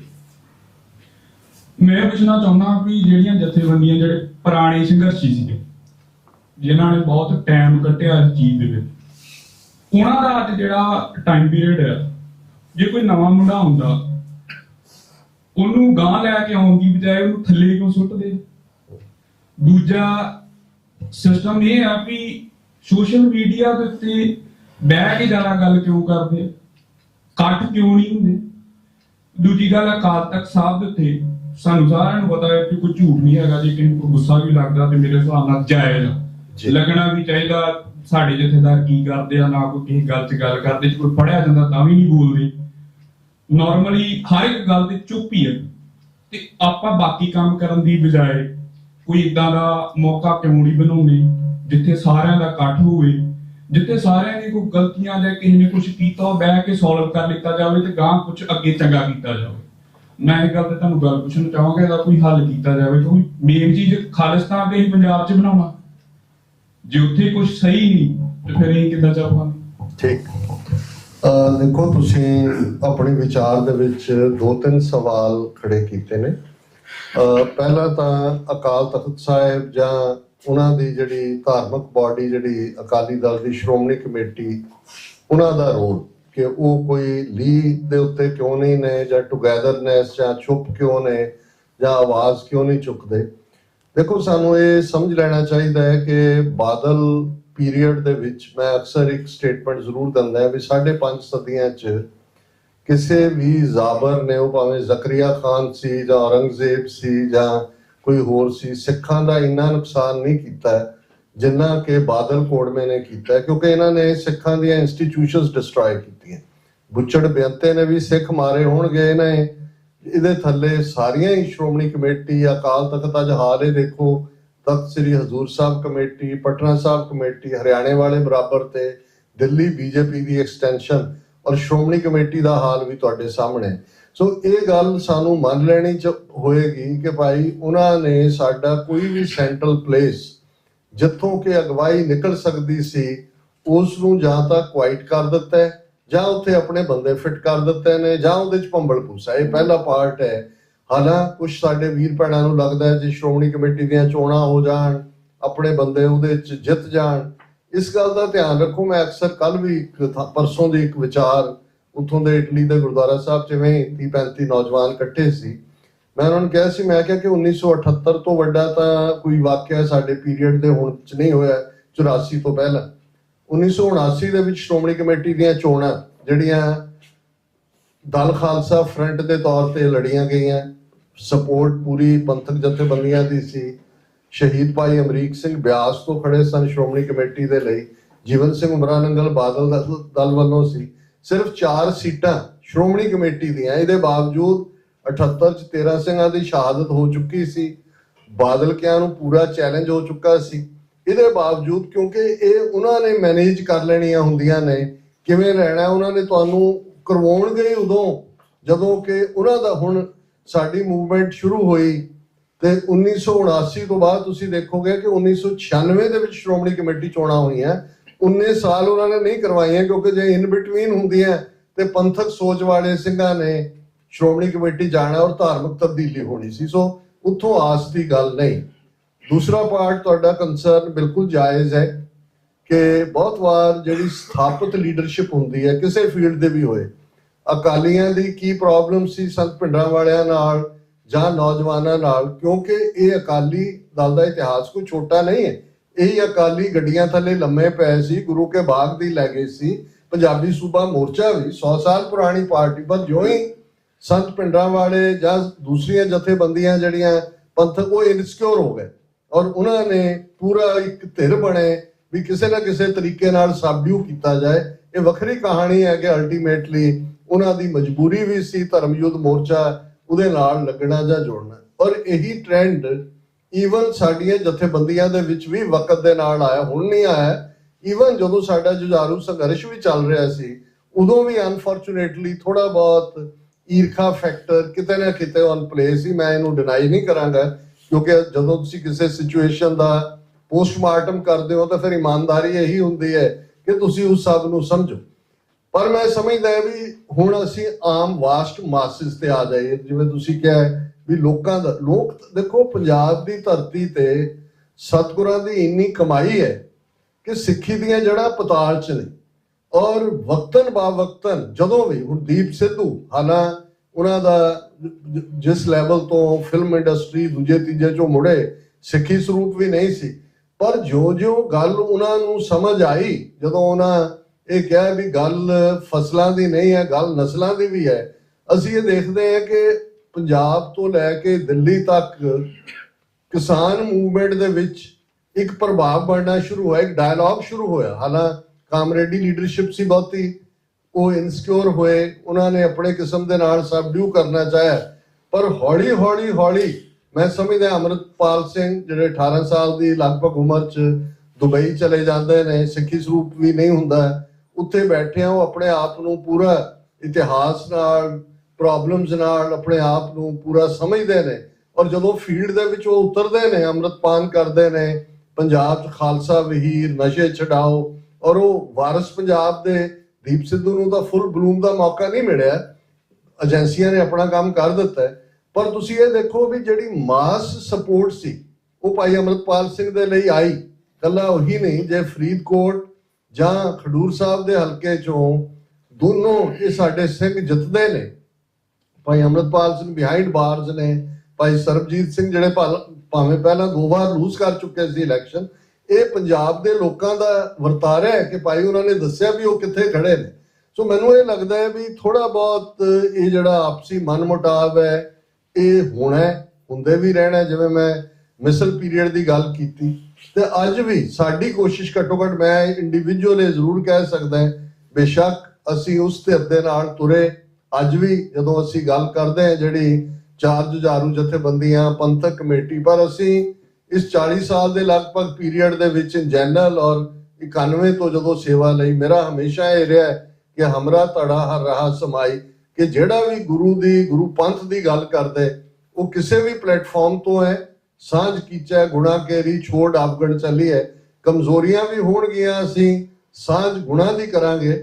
ਔਰ ਸ਼ਾਇਦ, ਔਰ ਤੁਸੀਂ ਇਹ ਦੇਖੋ ਵੀ ਈਵਨ ਸਭ ਨੂੰ ਨਹੀਂ ਕਹਿ ਸਕਦੇ, ਜੇ ਭਾਈ ਅੰਮ੍ਰਿਤਪਾਲ ਸਿੰਘ ਖੜੇ ਹੋਏ, ਅਕਾਲੀ ਦਲ ਅੰਮ੍ਰਿਤਸਰ ਦਾ ਕੈਂਡੀਡੇਟ ਖੜਾ ਸੀ, ਉਹਨਾਂ ਨੇ ਵਿਥਡਰਾ ਕੀਤਾ, ਸਪੋਰਟ ਵੀ ਹੋਈ। ਸੋ ਬਾਕੀ ਕੁਝ ਪਾਰਟ ਨੇ ਜਿਹੜੇ ਅੱਜ ਵੀ ਡਿਬੇਟ ਦਾ ਹਿੱਸਾ ਨੇ, ਉਹਨਾਂ ਤੋਂ ਅਸੀਂ ਜ਼ਰੂਰ ਆਪਣੇ ਧਿਰਾਂ ਨੂੰ ਵੀ ਖਬਰਦਾਰ ਕਰਦੇ, ਤੇ ਕਈ ਵਾਰ ਉਹਨਾਂ ਦੀ ਵੀ ਇਹ ਸ਼ਿਕਾਇਤ ਹੁੰਦੀ ਹੈ ਕਿ ਭਾਈ ਅਸੀਂ ਜਿੰਨੀ ਮਿਹਨਤ ਕੀਤੀ, ਹੁਣ ਜਿਵੇਂ ਭਾਈ ਦਲਜੀਤ ਸਿੰਘ ਹੋਰਾਂ ਦੀ 2 ਦਿਨ ਪਹਿਲਾਂ, ਮੈਨੂੰ ਪੂਰਾ ਤਾਂ ਨਹੀਂ ਸੁਣਨ ਦਾ ਮੌਕਾ ਮਿਲਿਆ, ਇੱਕ ਵੀਡੀਓ ਹੈ ਕਿ ਭਾਈ ਨੌਜਵਾਨਾਂ ਨਾਲ ਗੱਲਾਂ, ਉਹਨਾਂ ਨੂੰ ਇਹ ਲੱਗਦਾ, ਹਾਂਜੀ ਗੱਲ ਟੋਕ ਦੇਣਾ, ਹਾਂਜੀ ਮੈਂ ਇੱਥੇ ਫੇਰ ਕਹਿ ਦੇਣਾ ਵੀ ਇੱਥੇ ਕਿਸੇ ਨੂੰ ਗੁੱਸਾ ਨਾ ਹੋਵੇ। ਭਾਈ ਦਲਜੀਤ ਸਿੰਘ ਪਿੱਟੂ ਹੋਣਾ ਦੀ ਤੁਸੀਂ ਪੂਰੀ ਸੁਣਿਓ ਜੀ, 35 ਮਿੰਟ ਦੀ ਵੀਡੀਓ ਦੇ ਵਿੱਚ ਇੱਕ 35 ਸੈਕਿੰਡ ਜੋ ਉਹਨਾਂ ਨੇ ਗੱਲ ਕੀਤੀ, ਉਹ ਗੱਲ ਗਲਤ ਲੱਗਦੀ ਹੈ ਸਾਨੂੰ, ਕਿਉਂਕਿ ਉਹਨਾਂ ਨੇ ਜਿਹੜਾ ਪੁਰਾਣਾ ਸੰਘਰਸ਼ ਕੀਤਾ, ਆਪਾਂ ਨੂੰ ਨਿੰਦਦੇ ਨਹੀਂ, ਆਪਾਂ ਉਹਨਾਂ ਨੂੰ ਮੰਨਦੇ ਆ, ਤੇ ਕਿਤੇ ਨਾ ਕਿਤੇ ਇਸ ਲਾਈਨ ਆਉਣ ਤੋਂ ਪਹਿਲਾਂ 2015 ਤੋਂ ਬਾਅਦ ਵਿੱਚ ਅਸੀਂ ਇੱਥੇ ਆਇਆ, ਇਹ ਲਾਈਨ ਦੇ ਵਿੱਚ ਆਇਆ, ਸੋਸ਼ਲ ਮੀਡੀਆ ਦੇ ਵਿੱਚ ਅਸੀਂ ਜੁੜੇ ਆ ਜੀ, ਆਪਾਂ ਉਹਨਾਂ ਨੂੰ ਕਿਤੇ ਨਾ ਕਿਤੇ ਮੰਨਦੇ ਹੀ, ਆਪਣਾ ਆਈਡਲ ਮੰਨਦੇ, ਪਰ ਜਦੋਂ ਦੇ ਭਾਊ ਆਇਆ ਉੱਥੇ ਪੰਜਾਬ ਜਾਂਗੇ, ਜਾਂ ਮੇਰੀ ਸੇਮ ਮੈਮ ਮੇਰੀ ਉਮਰ ਦਾ ਹੀ ਆ, ਮੇਰੀ ਵੀ 29-30 ਸਾਲ ਉਮਰ ਆ, ਭਾਊ ਦੀ ਵੀ ਇੰਨੀ ਆ ਜੀ, ਉਹਨਾਂ ਦਾ ਜਿਹੜਾ ਹੁਣ ਜਰੀਆ ਵਾ ਉਹ ਅਸਲ 'ਚ ਕਿਹੜੇ ਪਾਸੇ ਨੂੰ ਜਾਂਦਾ, ਉਹ ਅਸਲ 'ਚ ਸਿੱਧਾ ਏਜੰਸੀਆਂ ਦਾ ਬੰਦਾ, ਅੱਜ ਕੱਲ੍ਹ ਸਾਡੇ ਏਜੰਸੀਆਂ ਦੇ ਬੰਦੇ ਬਹੁਤ ਜ਼ਿਆਦਾ ਹੋ ਗਏ, ਕੋਈ ਨਵਾਂ ਮੁੰਡਾ ਆਉਂਦਾ, ਕੋਈ ਕੁਛ ਕਰਦਾ, ਜਿਹੜੇ ਪੁਰਾਣੇ ਸੰਘਰਸ਼ੀ ਉਹ ਟਾਈਮ ਟੂ ਟਾਈਮ ਗੱਲ ਕਿਤੇ ਕੁਛ ਨਹੀਂ ਹੋਣ ਦਿੰਦੀ, ਉਹ ਟਾਈਮ ਨਾਲ ਹੀ ਇਹ ਗੱਲ ਕਹਿ ਦਿੰਦੇ ਵੀ ਇਹ ਏਜੰਸੀਆਂ ਦੇ ਬੰਦੇ ਆ। ਮੈਂ ਇਹ ਗੱਲ ਨਹੀਂ ਕਹਿੰਦਾ ਕਿ ਉਹਨਾਂ ਦਾ ਸੰਘਰਸ਼ ਨਿੰਦਣਾ ਚਾਹੀਦਾ ਜਾਂ ਕੁਝ ਕਰਨਾ ਚਾਹੀਦਾ, ਉਹਨਾਂ ਨੇ ਸੰਘਰਸ਼ ਕੀਤਾ, ਉਹ ਸੁਨਹਿਰੀ ਟਾਈਮ ਸੀਗਾ, ਪਰ ਜਿਹੜੇ ਬੰਦੇ ਪੁਰਾਣੇ ਆ ਕਿਤੇ ਨਾ ਕਿਤੇ ਉਹਨਾਂ ਨੂੰ ਇੱਕ ਪਾਸੇ ਹੋ ਕੇ ਬਹਿ ਜਾਣਾ ਚਾਹੀਦਾ। ਜਿਹੜੇ ਨਵੇਂ ਮੁੰਡੇ ਆਏ ਆ, ਜੇ ਕੁਝ ਗਲਤ ਕਰਦੇ ਆ ਜਾਂ ਕੁਝ ਸਹੀ ਆ, ਉਹਨਾਂ ਨੂੰ ਤੁਸੀਂ ਦੱਸੋ। ਜਿਹੜਾ ਸੋਸ਼ਲ ਮੀਡੀਆ ਉਹ ਕੱਲਾ ਸਾਡੇ ਤੱਕ ਸੀਮਿਤ ਨਹੀਂ ਹੈਗਾ, ਉਹ ਦੁਨੀਆ ਦੇਖਦੀ ਪਈ ਆ, ਉਹ ਏਜੰਸੀਆਂ ਦੇਖਦੀਆਂ ਪਈਆਂ, ਉਹਦਾ ਨੁਕਸਾਨ ਸਾਨੂੰ ਸਾਰਿਆਂ ਨੂੰ ਝੱਲਣਾ ਪੈਂਦਾ। ਉਹਦਾ ਨੁਕਸਾਨ ਇਹ ਆ ਵੀ ਮੈਂ ਪਿਛਲੇ ਸਾਲ ਪੰਜਾਬ ਗਿਆ ਸੀਗਾ, ਮੈਨੂੰ ਪੰਜਾਬ ਜਾਂਦੇ ਹੀ ਅਗਲੇ ਦਿਨ ਪੁਲਿਸ ਨੇ ਚੁੱਕ ਲਿਆ ਸੀ। ਵਜ੍ਹਾ ਇਹ ਸੀਗੀ, ਪੁੱਛਗਿੱਛ ਹੋਈ, ਤੁਸੀਂ ਉੱਥੇ ਪੋਸਟਾਂ ਪਾਉਂਦੇ, ਤੁਸੀਂ ਉੱਥੇ ਆਹ ਕਰਦੇ, ਤੁਸੀਂ ਉੱਥੇ ਚਲੋ ਅਸੀਂ ਨਹੀਂ ਮੰਨੇ, ਜੋ ਅਸੀਂ ਗੱਲ ਕਰਨੀ ਉਹਨਾਂ ਨਾਲ ਕਰਕੇ ਅਸੀਂ 2-4 ਘੰਟਿਆਂ 'ਚ ਬਾਹਰ ਆ ਗਏ। ਵਜ੍ਹਾ ਕੀ ਆ, ਸਾਰਾ ਕੁਝ ਇੱਥੋਂ ਹੀ ਜਾਂਦਾ। ਇਹ ਜਿਹੜੀਆਂ ਜਥੇਬੰਦੀਆਂ ਕਿਉਂ ਨਹੀਂ ਇੱਕ ਕੋਈ ਮੁੱਢ ਬਣਦੀਆਂ, ਜਿਹੜੇ ਉੱਥੇ ਮੁੰਡੇ ਆ, ਹੁਣ ਕਈ ਮੁੰਡੇ ਉੱਥੇ 30 ਤੋਂ 35 ਮੁੰਡੇ ਅੰਮ੍ਰਿਤਸਰ ਜੇਲ੍ਹ ਵਿੱਚ ਆ, ਕੋਈ ਕੇਸ ਨਹੀਂ ਆ। ਸਾਡੀਆਂ ਜਥੇਬੰਦੀਆਂ ਕਿਉਂ ਨਹੀਂ ਇਕੱਠੀਆਂ ਹੁੰਦੀਆਂ, ਜਿਹੜੇ ਪੁਰਾਣੇ ਸੰਘਰਸ਼ੀ ਆ ਉਹ ਕਿਉਂ ਨਹੀਂ ਇਕੱਠੇ ਹੁੰਦੇ, ਉਹ ਇਹ ਗੱਲ ਕਿਉਂ ਨਹੀਂ ਸਮਝਦੇ। ਨਵੇਂ ਮੁੰਡਿਆਂ ਨੇ ਗਾਂਹ ਤੁਰਨਾ, ਤੁਸੀਂ ਤਾਂ ਆਪਣੀ ਉਮਰ ਭੋਗ ਲਈ ਆ, ਤੁਸੀਂ ਜਿੰਨਾ ਸੰਘਰਸ਼ ਕਰਨਾ ਸੀ ਕਰ ਲਿਆ, ਉਹ ਤੁਹਾਡਾ ਸਿਰ ਮੱਥੇ ਆ, ਉਹ ਰਹਿਣਾ ਹੀ ਆ, ਉਹ ਕਿਤੇ ਨਹੀਂ ਜਾਣਾ। ਪਰ ਇਹ ਗੱਲਾਂ ਕਦੋਂ ਸਮਝ ਆਉਣਗੀਆਂ, ਉਹਦਾ ਨੁਕਸਾਨ ਅਸਲ 'ਚ ਹੁਣ ਪੰਜਾਬ 'ਚ ਹੋਣ ਡਿਆ। ਉਹਦਾ ਨੁਕਸਾਨ ਇਹ ਆ ਕਿ ਏਜੰਸੀਆਂ ਜਿਹੜੀਆਂ ਉਹ ਬੰਦੇ ਘੇਰ ਲੈਂਦੀਆਂ। ਭਾਊ ਵਾਲੇ ਕੇਸ 'ਚ ਵੀ ਇਹੀ ਕੰਮ ਹੋਇਆ। ਜੇ ਸ਼ਾਇਦ ਉਦੋਂ ਜਥੇਬੰਦੀਆਂ ਜਿੰਨੇ ਸਾਡੇ ਧੜੇ ਆ ਉੱਥੇ ਇਹ ਸਾਰੇ ਇਕੱਠੇ ਹੁੰਦੇ ਤੇ ਨਾ ਉੱਥੇ ਯੂਏ ਪੈਂਦਾ, ਭਾਊ ਅਗਲੇ ਦਿਨ ਬਾਹਰ ਹੋਣਾ ਸੀ। ਇਹ ਨੁਕਸਾਨ ਆ ਸਾਨੂੰ। ਮੈਂ ਇਹ ਗੱਲ ਕਰਨਾ ਚਾਹੁੰਦਾ ਸੀ, ਇਹ ਗੱਲ ਤੇ ਤੁਸੀਂ ਵੀ ਗੱਲ ਕਰਿਓ, ਮੈਨੂੰ ਦੱਸੋ। ਨਹੀਂ ਦੇਖੋ, ਤੁਹਾਡਾ ਇੱਕ ਆਪਣਾ ਨੈਰੇਟਿਵ ਹੈ ਕਿਉਂਕਿ ਤੁਸੀਂ ਇੱਕ ਆਪਣੇ ਕਿਸਮ ਦੇ ਦੌਰ ਚੋਂ ਗੁਜ਼ਰ ਰਹੇ ਹੋ। ਜਿਨ੍ਹਾਂ ਨੇ ਦੇਖੋ ਦੋਵੇਂ ਤਰ੍ਹਾਂ ਹੁੰਦਾ ਹੈ, ਜਿਹੜੇ ਇਸ ਚੋਂ ਲੰਘੇ ਹੋਏ ਨੇ ਹੋ ਸਕਦਾ ਹੈ ਕਈ ਮਾਮਲਿਆਂ 'ਚ ਐਕਸਟਰਾ ਕੌਸ਼ੀਅਸ ਨੇ, ਕਿਉਂਕਿ ਇਹ ਵੀ ਗੱਲ ਗਲਤ ਨਹੀਂ ਹੈ ਕਿ ਜਦੋਂ ਕੋਈ ਨਵੀਂ ਸੰਭਾਵਨਾ ਉੱਭਰਦੀ ਹੈ, ਜਿਵੇਂ ਭਾਈ ਅੰਮ੍ਰਿਤਪਾਲ ਸਿੰਘ ਦੇ ਮਾਮਲੇ 'ਚ ਉੱਭਰੀ ਜਾਂ ਦੀਪ ਸਿੱਧੂ ਦੇ ਮਾਮਲੇ 'ਚ, ਫਿਰ ਇੱਕਦਮ ਨੈਗੇਟਿਵਿਟੀ ਵੀ ਸ਼ੁਰੂ ਹੋ ਜਾਂਦੀ। ਕਿਉਂਕਿ ਦੇਖੋ ਪੰਜਾਬੀ 'ਚ ਕਹਿੰਦੇ ਨੇ ਕਿ ਦੁੱਧ ਦਾ ਸੜਿਆ ਲੱਸੀ ਨੂੰ ਵੀ ਫੂਕਾ ਮਾਰਦੇ। ਸੋ ਇੱਕ ਟ੍ਰੈਂਡ ਈਵਨ ਅਸੀਂ ਵੀ, ਮੈਂ ਤਾਂ ਈਵਨ ਹਮੇਸ਼ਾ ਇਹ ਕਹਿੰਦਾ ਕਿ ਵੀ ਚਲੋ ਜਦੋਂ ਤੱਕ ਕਿਸੇ ਦਾ ਏਜੰਡਾ ਪੰਥਕ ਹੈ ਉਹਨੂੰ ਸਪੋਰਟ ਕਰੋ, ਜੇ ਕੱਲ ਨੂੰ ਲੱਗੇ ਕਿ ਕੋਈ ਚੀਜ਼ ਨੈਗੇਟਿਵ ਹੋ ਗਈ ਉਦੋਂ ਵਿਰੋਧ ਕਰ ਦਿਓ। ਸੋ ਇਸ ਪੱਖ ਨੂੰ ਇਵੇਂ ਹੀ ਦੇਖਣਾ ਚਾਹੀਦਾ। ਸਾਡੀ ਕੋਸ਼ਿਸ਼ ਹਮੇਸ਼ਾ ਇੱਥੋਂ ਇਹ ਹੁੰਦੀ ਹੈ, ਔਰ ਜਿਵੇਂ ਪਹਿਲਾਂ ਜ਼ਿਕਰ ਹੋਇਆ ਹੁਣ ਵਰਲਡ ਸਿੱਖ ਪਾਰਲੀਮੈਂਟ ਦਾ ਪਲੇਟਫਾਰਮ, ਜਿਹਦੇ ਨਾਲ ਸ਼ਾਇਦ ਇਸ ਕਮਰੇ 'ਚ ਬੈਠੇ ਵੀ ਸਾਰੇ ਸਹਿਮਤ ਨਾ ਹੋਣ, ਇਹ 2015 ਦੇ ਸਰਬੱਤ ਖਾਲਸਾ ਚੋਂ ਨਿਕਲਿਆ, ਜਿਸ ਸਰਬੱਤ ਖਾਲਸਾ ਨੇ ਜਥੇਦਾਰ ਜਗਤਾਰ ਸਿੰਘ ਹਵਾਰਾ ਨੂੰ ਜਥੇਦਾਰ ਥਾਪਿਆ, ਔਰ ਸਾਡੀ ਪਾਰਟਿਸਿਪੇਸ਼ਨ ਨੂੰ ਲੈ ਕੇ ਵੀ। ਪਰ ਮੇਰੇ ਲਈ ਸੀ ਵੀ ਕੁਝ ਹਫ਼ਤੇ ਪਹਿਲਾਂ ਸਿੱਖ ਫੈਡਰੇਸ਼ਨ ਯੂਕੇ ਦੀ 40ਵੀਂ ਐਨੀਵਰਸਰੀ ਸੀ, ਉਹਨਾਂ ਨੇ ਇਨਵਾਈਟ ਕੀਤਾ, ਮੈਂ ਗਿਆ, ਔਰ ਮੈਂ ਹਮੇਸ਼ਾ ਇਹ ਰੱਖਿਆ ਕਿ ਭਾਈ ਜਿੱਥੇ ਪੰਥ ਦੀ ਗੱਲ ਦੇ ਲਈ ਮੈਨੂੰ ਕੋਈ ਆਵਾਜ਼ ਮਾਰੇਗਾ, ਮੇਰੀ ਕੋਈ ਇਨਹਿਬਿਸ਼ਨ ਨਹੀਂ ਹੈ। ਮੈਂ ਜਿੱਥੇ ਵੀ ਜਾਂਦਾ, ਮੈਂ ਜਿਹੜੇ ਮੇਰੇ ਹੋਸਟ ਹੁੰਦੇ ਨੇ ਉਹਨਾਂ ਨੂੰ ਕਹਿੰਦਾ ਜੀ ਮੈਂ ਸਭ ਨੂੰ ਮਿਲਣਾ ਹੈ, ਸਾਰੀਆਂ ਧਿਰਾਂ ਨੂੰ।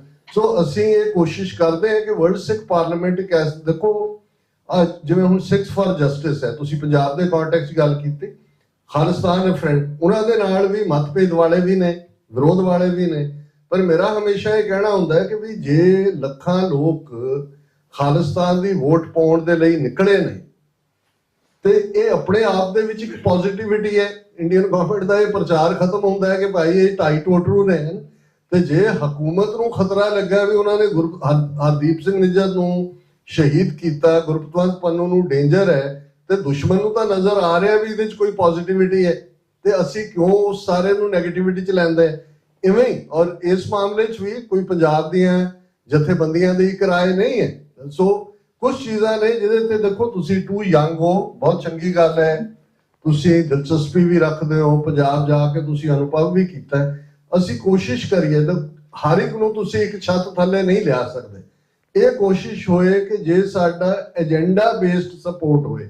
ਹੁਣ ਜੇ ਭਾਈ ਅੰਮ੍ਰਿਤਪਾਲ ਸਿੰਘ ਖਲੋਤੇ ਚੋਣਾਂ ਦੇ ਵਿੱਚ, ਭਾਵੇਂ ਕੁਛ ਦੇ ਕੰਸਰਨ ਸੀ ਕਿ ਜੀ ਰਾਜਦੇਵ ਸਿੰਘ ਬਰਨਾਲੇ ਨੇ ਅਨਾਉਂਸ ਕੀਤਾ ਇਹ ਖੜੇ ਹੋਣਗੇ।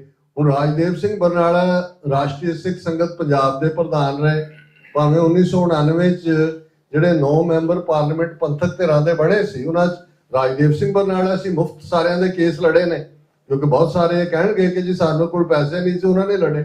ਪਰ ਕਈ ਵਾਰ ਕੁਝ ਇਹ ਨਹੀਂ ਹੈ ਵੀ ਕੋਈ ਜਿਹਦੇ ਤੇ ਕੋਈ ਐਸੀ ਗੱਲ ਹੁੰਦੀ ਹੈ ਉਹ ਏਜੰਸੀਆਂ ਦਾ ਹੁੰਦਾ, ਪਰ ਜਿਹੜਾ ਉਹ ਆਲਾ ਦੁਆਲਾ ਇਸ ਕਿਸਮ ਦਾ ਆ ਜਾਂਦਾ ਹੈ, ਇੱਕ ਤਬਕਾ ਜਾਣਬੁੱਝ ਕੇ ਫਰਦਰ, ਜਿਵੇਂ ਹੁਣ ਦੀਪ ਸਿੱਧੂ ਸੀ, ਜੇ ਉਹਦਾ ਯਾਰ ਸੀ ਧਰਮਿੰਦਰ ਦਾ ਮੁੰਡਾ, ਉਹ ਜਦੋਂ ਖਲੋਤਾ ਉਹਦੀਆਂ ਫੋਟੋਆਂ ਲਾ ਕੇ ਜੀ ਬੀਜੇਪੀ ਨੇ ਟ੍ਰੇਂਡ ਕਰਕੇ ਭੇਜਿਆ।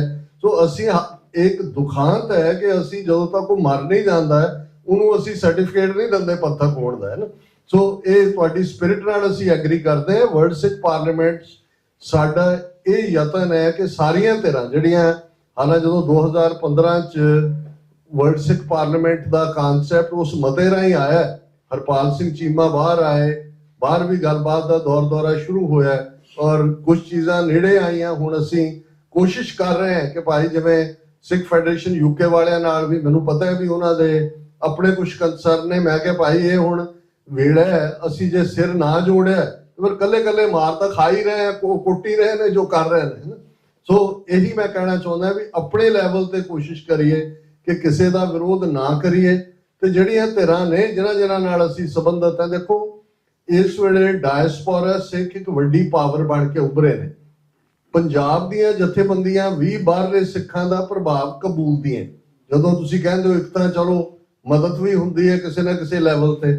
ਸੋ ਜੇ ਆਪਾਂ ਨੂੰ ਇਹ ਹੈ ਕਿ ਭਾਈ ਉੱਥੇ ਕੁਝ ਹੁੰਦਾ ਜਿਹੜਾ ਹੈ, ਮੈਂ ਡਿਨਾਈ ਨਹੀਂ ਕਰਦਾ, ਉਹਨਾਂ ਦੇ ਉੱਤੇ ਵੀ ਸਾਨੂੰ ਪ੍ਰਵੇਲ ਕਰਨਾ ਚਾਹੀਦਾ ਹੈ ਕਿ ਠੀਕ ਕਾਜ਼, ਠੀਕ ਪਰਸਨ, ਠੀਕ ਥਾਟ ਦੀ ਹਮਾਇਤ ਕਰੋ। ਹਾਂਜੀ, ਹੋਰ ਕੋਈ ਵੀਰ?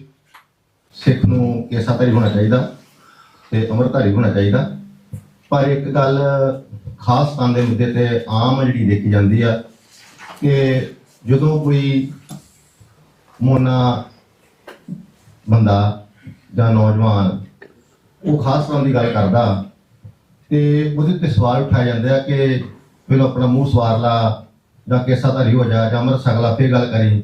ਕੀ ਮੋਨੇ ਬੰਦੇ ਨੂੰ ਕੋਈ ਹੱਕ ਨਹੀਂ ਖਾਸ ਤਰ੍ਹਾਂ ਦੀ ਗੱਲ ਕਰਨ ਦਾ? ਠੀਕ। ਦੇਖੋ ਤੁਸੀਂ ਬੜਾ ਇੱਕ ਜਿਹੜਾ ਯੋਗ ਸਵਾਲ ਚੁੱਕਿਆ ਹੈ। ਜੇ ਤੁਸੀਂ 6 ਫਾਰ ਜਸਟਿਸ ਦਾ ਵੱਡਾ ਕਾਡਰ ਦੇਖੋ ਜਿਨ੍ਹਾਂ ਨੇ ਉਹਨੂੰ ਮੋਮੈਂਟਮ ਦਿੱਤੀ, ਕਿਉਂਕਿ ਅਮਰੀਕਾ 'ਚ ਵੀ ਇਹ ਸ਼ੁਰੂ ਹੋਇਆ ਤੇ ਬਹੁਤ ਸਾਰੇ ਬੱਚੇ ਸਿੱਖੀ ਸਰੂਪ 'ਚ ਨਹੀਂ ਸਨ ਜਿਹੜੇ ਹੌਲੀ ਹੌਲੀ ਆਉਣਾ ਸ਼ੁਰੂ ਹੋਏ ਨੇ। ਪਹਿਲੀ ਗੱਲ ਤਾਂ ਮੈਂ ਸਮਝਦਾ ਹਾਂ ਵੀ ਸਿੱਖੀ ਦੇ ਵਿੱਚ ਪਿਆਰ ਦਾ ਹੀ ਸਲੋਗਨ ਹੈ, ਪਿਆਰ ਦਾ ਹੀ ਉਪਦੇਸ਼ ਹੈ, ਪਿਆਰ ਹੈ, ਨਫ਼ਰਤ ਨਾਂ ਦੀ ਕੋਈ ਚੀਜ਼ ਨਹੀਂ ਹੈ। ਸਾਡੇ ਲਈ ਤਾਂ ਈਵਨ ਕਿਸੇ ਗੈਰ ਸਿੱਖ ਲਈ ਵੀ ਨਫ਼ਰਤ ਜਿਹੜਾ ਉਹ ਨਫ਼ਰਤ ਸ਼ਬਦ ਸਿੱਖ ਵੋਕੈਬਲਰੀ ਦਾ ਨਹੀਂ ਹੈ। ਪਹਿਲੀ ਗੱਲ, ਆਪਣੇ ਬੱਚੇ ਬੱਚੀਆਂ ਜਿਹੜੇ ਕਿ ਸਾਡੇ ਘਰਾਂ ਦੇ ਨੇ, ਸਾਡੇ ਹੀ ਨਾਲ ਸੰਬੰਧਿਤ ਕਿਹਨਾਂ ਹਾਲਾਤਾਂ 'ਚੋਂ ਪੰਥ ਤੋਂ ਜਾਂ ਸਿੱਖੀ ਸਰੂਪ ਤੋਂ ਦੂਰ ਹੋਏ, ਸੋ ਸਾਡਾ ਪਿਆਰ ਨਾਲ ਔਰ ਜਿਹੜਾ ਆਪਸੀ ਸਹਿਚਾਰ ਨਾਲ ਉਹਨਾਂ ਨੂੰ ਸਿੱਖੀ ਦਾਇਰੇ 'ਚ ਲਿਆਉਣ ਦੀ ਕੋਸ਼ਿਸ਼ ਹੋਣੀ ਚਾਹੀਦੀ ਹੈ। ਪੋਲੀਟੀਕਲੀ ਮੈਂ ਸਮਝਦਾ ਹੈ ਕਿ ਬਈ ਇਹਦੇ 'ਚ ਕੋਈ ਸ਼ੱਕ ਨਹੀਂ ਹੈ। ਹਾਂ, ਸਿਧਾਂਤਕ ਤੌਰ ਤੇ ਸਿੱਖੀ ਸਰੂਪ ਇਹ ਬੇਸਿਕ ਗੁਰੂ ਦਾ ਕ੍ਰਾਈਟੇਰੀਆ। ਕੁਝ ਚੀਜ਼ਾਂ ਨੇ ਧਰਮ ਨੂੰ ਮਨੁੱਖ ਨਹੀਂ ਡਿਫਾਈਨ ਕਰ ਸਕਦਾ, ਗੁਰਮਤ ਨੂੰ ਗੁਰੂ ਸਾਹਿਬਾਨ ਨੇ ਡਿਫਾਈਨ ਕੀਤਾ ਹੋਇਆ। ਉਹਦੇ 'ਚ ਅਸੀਂ ਕੋਈ ਇਹ ਕਹੀਏ ਕਿ ਜੀ ਫਲਾਂ ਜਿਹੜਾ ਫਲਾਂ ਤੋਂ ਵੀ ਬਿਹਤਰ ਹੋ ਸਕਦਾ ਹੈ ਜਾਂ ਇਵੇਂ ਨਹੀਂ ਹੈ। ਇਹ ਬੇਸਿਕ ਹੈ, ਪਰ ਉਹਦੇ ਲਈ ਕੋਈ ਇੱਕ ਢੰਗ ਤਰੀਕਾ ਪਿਆਰ ਨਾਲ ਉਹਨਾਂ ਨੂੰ ਪੰਥ ਦੇ ਜਾਂ ਸਿੱਖੀ ਸਰੂਪ 'ਚ ਲਿਆਉਣ ਦਾ ਹੈ, ਨਫ਼ਰਤ ਦੀ ਥਾਂ ਨਹੀਂ ਹੈ। ਬਾਕੀ ਖਾਲਿਸਤਾਨ ਦੀ ਹਮਾਇਤ 'ਚ ਸਾਡੇ ਨਾਲ ਵੀ ਅਸੀਂ ਵੀ ਐਕਟਿਵਿਜ਼ਮ ਕਰਦੇ ਹਾਂ। ਸਾਰੇ ਕਿਸਮ ਦੇ ਵੀਰ ਭੈਣਾਂ ਲੱਗਦੇ ਨੇ ਔਰ ਉਹਨਾਂ ਨੂੰ ਸਾਡਾ ਜਿਹੜੇ ਫਰੰਟ ਰੈਂਕ ਤੇ ਆਉਂਦੇ ਨੇ ਉਹਨਾਂ ਨੂੰ ਸਾਡਾ ਹੁੰਦਾ ਹੈ ਕਿ ਭਾਈ ਗੁਰੂ ਦੀਆਂ ਖੁਸ਼ੀਆਂ ਲਈ। ਔਰ ਬਹੁਤ ਵਾਰੀ ਉਹਨਾਂ 'ਚ ਆਪ ਹੀ ਕਹਿਣ ਦੀ ਲੋੜ ਹੀ ਨਹੀਂ ਹੁੰਦੀ, ਹੌਲੀ ਉਹ ਖੁਦ ਹੀ ਜਿਹੜੇ ਨੇ ਇਸ ਪਾਸੇ ਨੇ। ਪਰ ਕਿਸੇ ਕੋਲ ਸਰਟੀਫਿਕੇਟ ਦੇਣ ਦਾ ਹੱਕ ਨਹੀਂ ਹੈ ਕਿ ਕੌਣ ਖਾਲਿਸਤਾਨੀ ਹੈ ਤੇ ਕੌਣ ਨਹੀਂ ਹੈ, ਤੇ ਕੌਣ ਸਿੱਖ ਹੈ ਤੇ ਕੌਣ ਨਹੀਂ ਹੈ। ਸੋ ਪਿਆਰ ਨਾਲ, ਪ੍ਰੇਰਨਾ ਨਾਲ, ਔਰ ਅਲਟੀਮੇਟਲੀ ਦੇਖੋ ਲੜਾਈ ਤਾਂ ਸਾਡੀ, ਅਸੀਂ ਕਿਉਂ ਖਾਲਿਸਤਾਨ ਚਾਹੁੰਦੇ?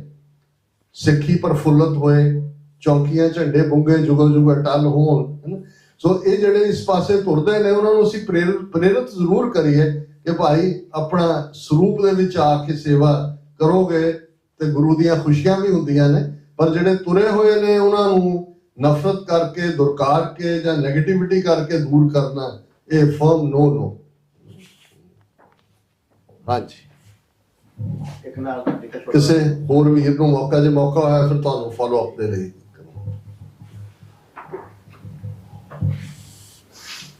ਹਾਂਜੀ, ਤੁਸੀਂ ਪੁੱਛੋ ਫੋਲੋ ਅਪ।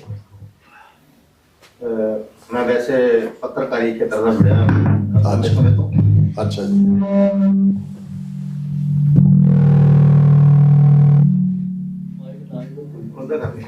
हाँ यार इतना बैंक बोलना नहीं कोई ਗੱਲ ਨਹੀਂ बंद कर दे ऑफ कर दे अच्छा, मैं ये ऑफ करता हूँ। मैं भी करता है इसी बात जो जो मेरे सामने आ जाता है ना अच्छा। इन्हें तुझे कर दो हाँ जी। ਤੇ ਇੱਕ ਪੱਤਰਕਾਰ ਹੋਣ ਦੇ ਨਾਤੇ ਮੈਨੂੰ ਕਾਫੀ ਜਿਹੜੇ ਲੀਡਰ ਆ ਜਾਂ ਮੋਤਬਾਰ ਬੰਦੇ ਆ ਉਹਨਾਂ ਨਾਲ ਗੱਲ ਕਰਨ ਦਾ ਮੌਕਾ ਮਿਲਦਾ ਰਹਿੰਦਾ ਜੀ। ਤੇ ਅੱਜ ਗੱਲ ਵੈਸੇ ਆਪਣੀ ਧਾਰਮਿਕ ਹੀ ਹੈ ਸਾਰੀ, ਔਰ ਖਾਲਸਾ ਦੇ ਮੁੱਦੇ ਦਿੱਤੇ ਹੀ ਆ। ਤੇ ਭਾਈ ਸਾਹਿਬ ਨੇ ਵੀ ਕਾਫੀ ਜ਼ੋਰ ਲਾਇਆ ਇਸ ਗੱਲ ਤੇ, ਮੈਂ ਗੱਲ ਕਰਨਾ ਚਾਹੁੰਦਾ ਜੀ ਕਿ ਸਾਡੇ ਜਿਹੜੇ ਲੀਡਰ ਆ, ਆਪਾਂ ਜ਼ਰੂਰ ਗੱਲ ਕਹਿੰਦੇ ਆ ਕਿ ਸਾਨੂੰ ਇਕੱਠੇ ਹੋਣਾ ਚਾਹੀਦਾ। ਵਿਚਾਰਕ ਮਤਭੇਦ ਹੁੰਦੇ ਤੇ ਕੋਈ ਸ਼ੱਕ ਨਹੀਂ, ਪਰ ਆਪਣੇ ਕਹਿਣ ਦੇ ਬਾਵਜੂਦ ਵੀ ਕਿ ਅਸੀਂ ਕਹੀਂ ਇਕੱਠੇ ਹੀ ਆ ਤੇ ਅੰਦਰੋਂ ਅੰਦਰੀ ਇੱਕ ਦੂਜੇ ਦੀਆਂ ਨੁਕਤਾਚੀਨੀ ਕਰਨੀ ਜਾਂ ਲੱਤਾਂ ਖਿੱਚਣੀਆਂ ਜਾਂ ਉਹਦਾ ਪ੍ਰਭਾਵ ਬਹੁਤ ਉੱਚੇ ਲੈਵਲ ਤੇ ਇਸ ਟਾਈਮ ਜਿਹੜਾ ਮੈਂ ਗੱਲਾਂ ਵਿੱਚ ਮਹਿਸੂਸ ਕਰਦਾ। ਮੈਂ ਕਿਸੇ ਦਾ ਨਾਂ ਨਹੀਂ ਲੈਣਾ ਚਾਹੁੰਦਾ, ਕਿਸੇ ਵੀ ਪਾਰਟੀ ਦਾ ਨਾਂ ਨਹੀਂ ਲੈਣਾ ਚਾਹੁੰਦਾ, ਪਰ ਹਰ ਪਾਰਟੀ ਦੇ ਵਿੱਚ ਇਦਾਂ ਦੇ ਬੰਦੇ ਹੈਗੇ ਔਰ ਖਾਸ ਬੰਦੇ ਉਹ ਆ ਜਿਹੜੇ ਬਹੁਤ ਉੱਪਰ ਲੈਵਲ ਤੇ ਆ ਪਾਰਟੀ ਦੇ ਹੁੰਦੇ। ਉਹ ਬੇਸ਼ੱਕ ਕਹਿਣ ਕਿ ਅਸੀਂ ਇਕੱਠੇ ਆ, ਪਰ ਉਹਨਾਂ ਦੀ ਅੰਦਰ ਦੀ ਜਿਹੜੀ ਆ ਨਾ ਭਾਵਨਾ ਉਹ ਇਕੱਠੀ ਵਾਲੀ ਨਹੀਂ ਹੈ। ਮੇਰੇ ਜਿਹੜੇ ਪੁੱਛਣ ਦੇ ਮੁਤਾਬਕ ਜਿੱਦਾਂ ਮੈਂ ਕਈ ਵਾਰ ਬੰਦਿਆਂ ਨਾਲ ਗੱਲ ਕੀਤੀ ਆ, ਹਾਲਾਂਕਿ ਉਹ ਗੱਲ ਮੈਂ ਗੁਪਤ ਰੱਖਦਾ, ਕਿਸੇ ਨਾਲ ਮੈਂ ਸਾਂਝੀ ਨਹੀਂ ਕਰਦਾ, ਕਿਉਂਕਿ ਉਹ ਇੱਕ ਵੱਖਰਾ ਵਿਸ਼ਾ ਹੁੰਦਾ। ਪੱਤਰਕਾਰ ਨੇ ਕਦੀ ਇੱਕ ਦੂਜੇ ਦੀ ਗੱਲ ਨਹੀਂ ਕਰਨੀ ਹੁੰਦੀ ਕਿਸੇ ਨਾਲ। ਇਹ ਆਪਾਂ ਕਿਹੜਾ ਨੁਕਤਾ ਆ ਕਿ ਉਹ ਮਤਲਬ ਅੰਦਰ ਦੀ ਉਹ ਈਰਖਾ ਇੱਕ ਦੂਜੇ ਨਾਲ ਜਿਹੜੀ ਨਿਕਲ ਜੇ ਅੰਦਰ, ਉਹ ਕਿਹੜਾ ਨੁਕਤਾ ਤੁਸੀਂ ਕਰਨਾ ਚਾਹੁੰਦੇ ਸਾਨੂੰ ਦੱਸੋ? ਦੇਖੋ ਬੈਠ ਜਾਓ। ਪਹਿਲੀ ਗੱਲ ਤਾਂ ਇਹ ਜਿਹੜੀ ਈਰਖਾ ਹੈ ਇਹ ਆਪਣੇ ਆਪ ਦੇ ਵਿੱਚ ਇੱਕ, ਜਦੋਂ ਹਉਮੈ ਰੋਗ ਦੀ ਅਸੀਂ ਗੱਲ ਕਰਦੇ ਹਾਂ, ਕਾਮ ਕ੍ਰੋਧ ਲੋਭ ਹੰਕਾਰ ਵੀ ਉਸ ਹਉਮੈ ਦੇ ਬੱਚੇ ਨੇ, ਔਰ ਈਰਖਾ ਅੱਗੋਂ ਉਸ ਦਾ ਇੱਕ ਹਿੱਸਾ ਹੈ।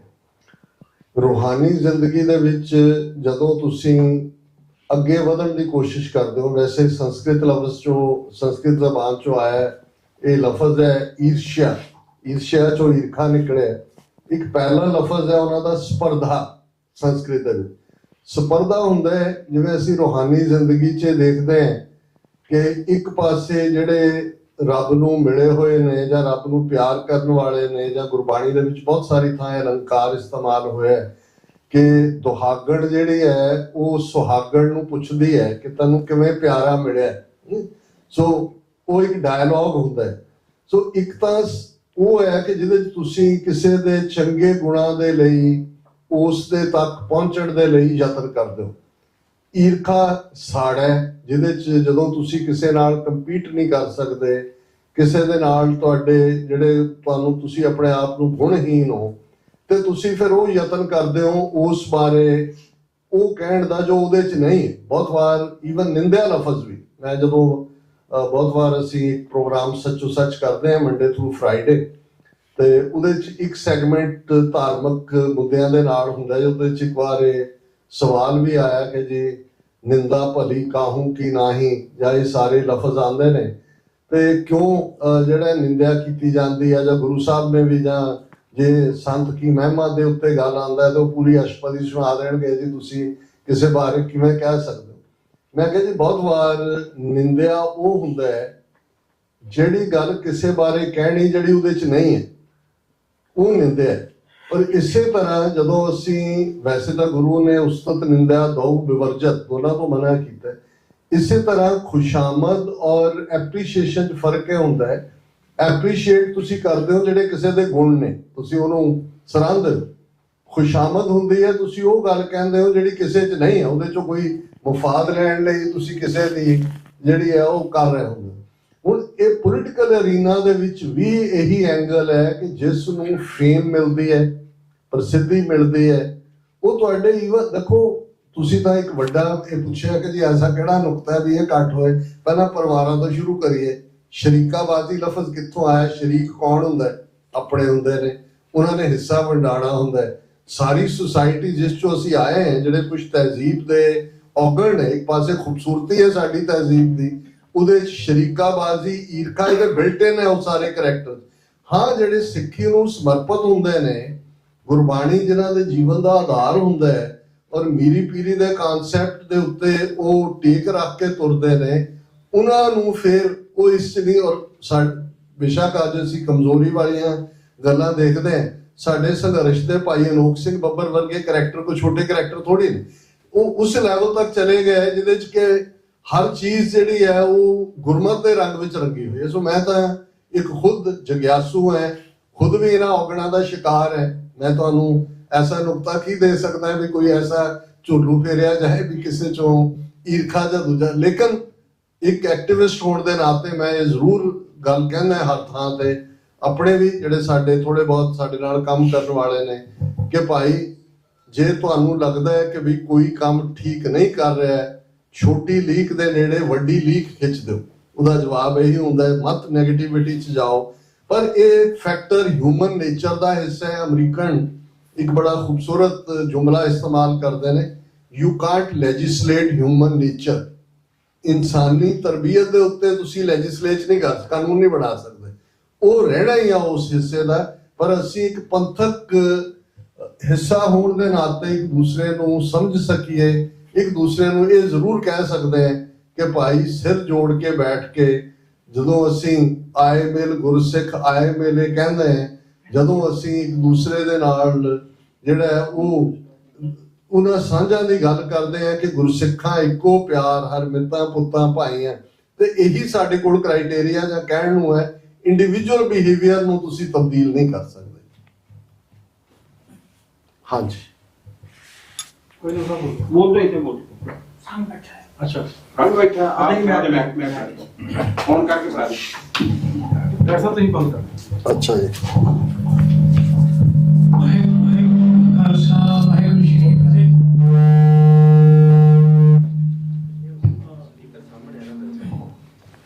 ਡਾਕਟਰ ਸਾਹਿਬ ਜਿੱਦਾਂ ਤੁਸੀਂ ਆਪਾਂ ਉੱਥੇ ਮੈਂ ਕਿਹਾ ਤੁਸੀਂ ਜਿਹੜੀ ਖਾਲਸਤਾਨ ਦੀ ਮੂਵਮੈਂਟ ਨੂੰ ਇਸ ਲਈ ਲੀਡ ਕਰ ਰਹੇ ਹੋ, ਜਿੱਦਾਂ ਭਾਰਤ ਵਿੱਚ ਇੱਕ ਮਿਜ਼ੋਰਮ ਹੋਇਆ ਜਾਂ ਅਸਾਮ ਹੋਇਆ ਜਾਂ ਤਾਮਿਲਨਾਡੂ ਹੋਇਆ ਜੀ ਜਾਂ ਕੇਰਲਾ ਸਟੇਟਾਂ ਵਰਗੇ ਜਿਹੜੇ ਚਾਹੁੰਦੇ ਆ ਵੀ ਸਾਨੂੰ ਭਾਰਤ ਤੋਂ ਜਿਹੜੇ ਸਟੇਟ ਲੈਵਲ ਦੀ ਦੂਜੀ ਹੋਣੀ ਚਾਹੀਦੀ ਆ, ਜੀ। ਕਈ ਇਹਨਾਂ ਤੋਂ ਨੇ ਸਵਾਲ ਕੀਤਾ ਉੱਥੇ।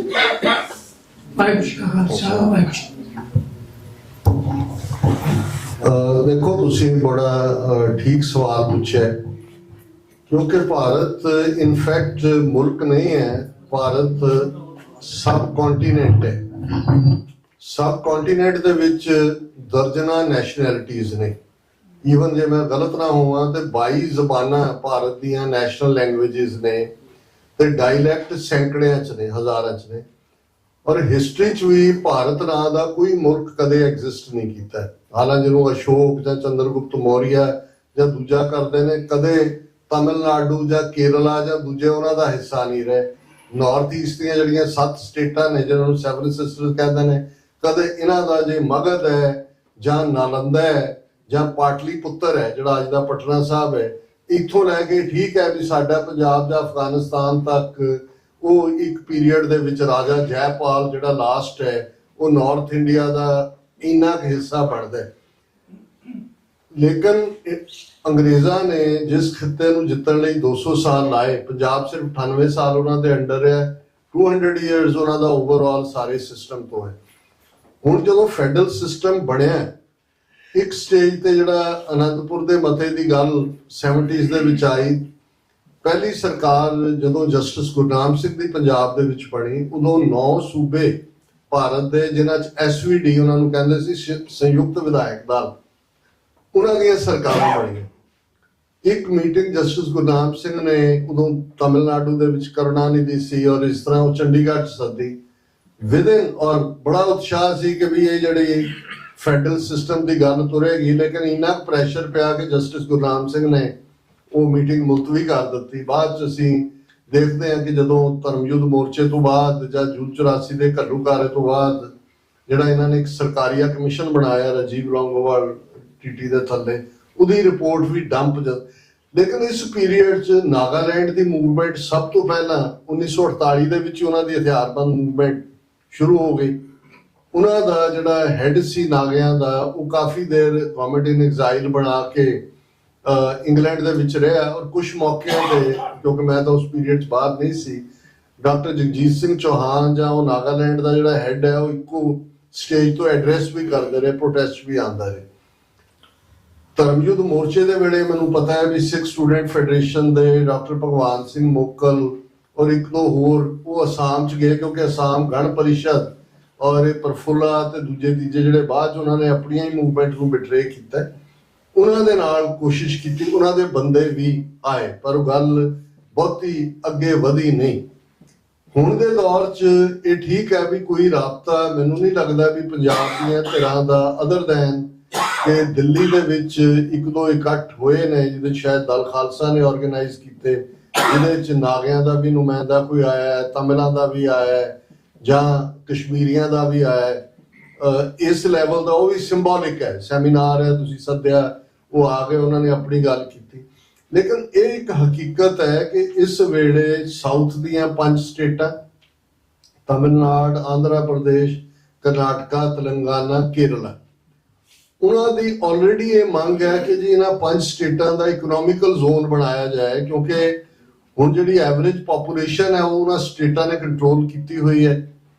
ਜਿਹੜੀ ਹਿੰਦੂ ਬੈਲਟ ਲੈਂਡ ਹੈ, UP, ਮੱਧ ਪ੍ਰਦੇਸ਼, ਰਾਜਸਥਾਨ, ਬਿਹਾਰ, ਉੱਤਰਾਖੰਡ, ਉਹ ਇੰਨੀ ਤੇਜ਼ੀ ਨਾਲ ਉਹਨਾਂ ਦੀ ਆਬਾਦੀ ਵਧੀ ਆ, ਉਹਨਾਂ ਨੂੰ ਇਹ ਲੱਗਦਾ ਵੀ ਟੈਕਸ ਅਸੀਂ ਦੇ ਰਹੇ ਔਰ ਮੁਫਾਦ ਉਹਨਾਂ ਨੂੰ ਮਿਲ ਰਿਹਾ ਜਦੋਂ ਸੈਂਟਰਲ ਫੰਡ ਦਿੱਤੇ ਜਾਂਦੇ ਨੇ। ਸੋ ਇਕਨੋਮਿਕਲ ਜ਼ੋਨ ਦੀ ਗੱਲ ਥੱਲੇ ਉਹਨਾਂ ਨੇ ਆਪਣੀ ਗੱਲ ਸ਼ੁਰੂ ਕੀਤੀ ਹੈ, ਜਿਹਦੀ ਬਿਗਨਿੰਗ ਹੈ। ਕੇਰਲਾ 'ਚ ਵੀ ਇਸ ਕਿਸਮ ਦੀ ਇੱਕ ਮੂਵਮੈਂਟ ਖੜੀ ਹੋ ਰਹੀ ਹੈ। ਨਾਰਥ ਈਸਟ, ਹੁਣ ਤੁਸੀਂ ਇਹ ਦੇਖੋਗੇ ਵੀ ਜਿਹੜੀ ਬੰਗਲਾਦੇਸ਼ ਦੇ ਵਿੱਚ ਤਬਦੀਲੀ ਹੋਈ, ਜਿਹਦੇ ਜ਼ਾਹਰ ਹੈ ਅਮਰੀਕਾ ਦੀ ਆਪਣੀ ਇੰਟਰਵੈਂਸ਼ਨ ਵੀ ਹੈ। ਬੰਗਲਾਦੇਸ਼ ਦਾ ਬਾਰਡਰ ਉਹਨਾਂ ਜਿਨ੍ਹਾਂ ਸਟੇਟਾਂ 'ਚ ਆਰਮਡ ਸਟਰਗਲ ਚੱਲ ਰਹੀ ਸੀ, ਤ੍ਰਿਪੁਰਾ ਦੇ ਵਿੱਚ ਵੀ, ਮਿਜ਼ੋਰਮ 'ਚ ਵੀ, ਮੇਘਾਲਿਆ 'ਚ ਵੀ ਔਰ ਮਨੀਪੁਰ 'ਚ ਵੀ, ਇਹ ਤੁਸੀਂ ਨਕਸ਼ਾ ਦੇਖੋਗੇ ਤੇ ਲੇਕਿਨ ਸ਼ੇਖ ਹਸੀਨਾ ਜਿਹਨੇ ਐਜ਼ ਏ ਐਕਸਟੈਂਸ਼ਨ ਕੰਮ ਕੀਤਾ ਇੰਡੀਅਨ ਸਟੇਟ ਦਾ, ਉਹਨੇ ਸਾਰੇ ਫਰੀडम ਫਾਈਟਰ ਜਿਹੜੇ ਉਧਰ ਨੂੰ ਜੋ ਫੜ ਕੇ ਇਹਨਾਂ ਨੂੰ ਫੜਾਤੇ ਇੰਡੀਆ ਨੂੰ, ਉਹ ਮੂਵਮੈਂਟ ਆਲਮੋਸਟ ਖਤਮ ਕਰ ਦਿੱਤੀ।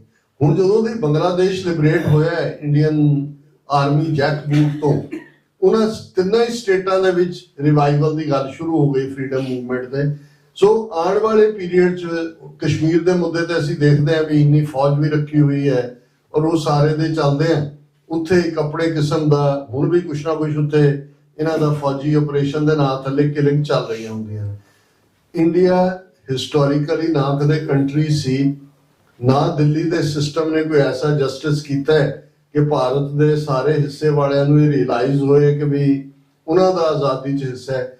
ਸੋ ਸੂਨਰ ਔਰ ਲੇਟਰ ਜਦੋਂ ਸੈਂਟਰ ਇਸ ਵੇਲੇ ਤਾਂ ਇੰਡੀਆ ਨੂੰ ਮੇ ਵੀ ਕੁਝ ਵਕਤ ਲੱਗੇਗਾ ਉਸ ਡਿਸਇੰਟੀਗ੍ਰੇਸ਼ਨ ਵੱਲ, ਪਰ ਆਲਰੇਡੀ ਜੋ ਹੁਣ ਮਨੀਪੁਰ 'ਚ ਚੱਲ ਰਿਹਾ, ਉਹਨਾਂ ਨੇ ਡਰੋਨ ਲੈਵਲ ਤੇ ਆਪਣੀ ਸਟਰਗਲ ਲਿਆ ਹੈ ਵਿਦਨ 1 ਈਅਰ।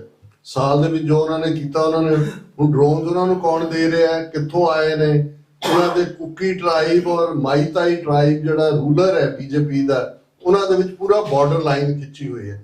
ਸੋ ਔਰ ਚਾਈਨਾ ਫੈਕਟਰ ਸਾਨੂੰ ਕਦੇ ਨਹੀਂ ਭੁੱਲਣਾ ਚਾਹੀਦਾ ਹੈ। ਔਰ ਸੁਬਰਾਮਨੀਅਮ ਸਵਾਮੀ ਹਿੰਦੂਤਵਾ ਦਾ ਸਭ ਤੋਂ ਵੱਡਾ ਆਈਡੀਆਲੌਗ ਹੈ, ਉਹਨੇ ਮਲਟੀਪਲ ਇੰਟਰਵਿਊ ਦਿੱਤੇ ਨੇ। ਉਹਨੇ ਕਿਹਾ ਵੀ 4060 ਸਕੁਅਰ ਕਿਲੋਮੀਟਰ ਲੈਂਡ ਜਿਹੜੀ ਹੈ ਭਾਰਤ ਦੀ, ਉਹ ਚਾਈਨਾ ਨੇ ਗਲਵਾਨ ਵੈਲੀ, ਡੈਪਚੌਂਗ, ਡੈਪਸੌਂਗ ਇਹਨਾਂ ਏਰੀਆਜ਼ ਦੇ ਵਿੱਚ ਆਕੂਪਾਈ ਕੀਤੀ ਹੈ।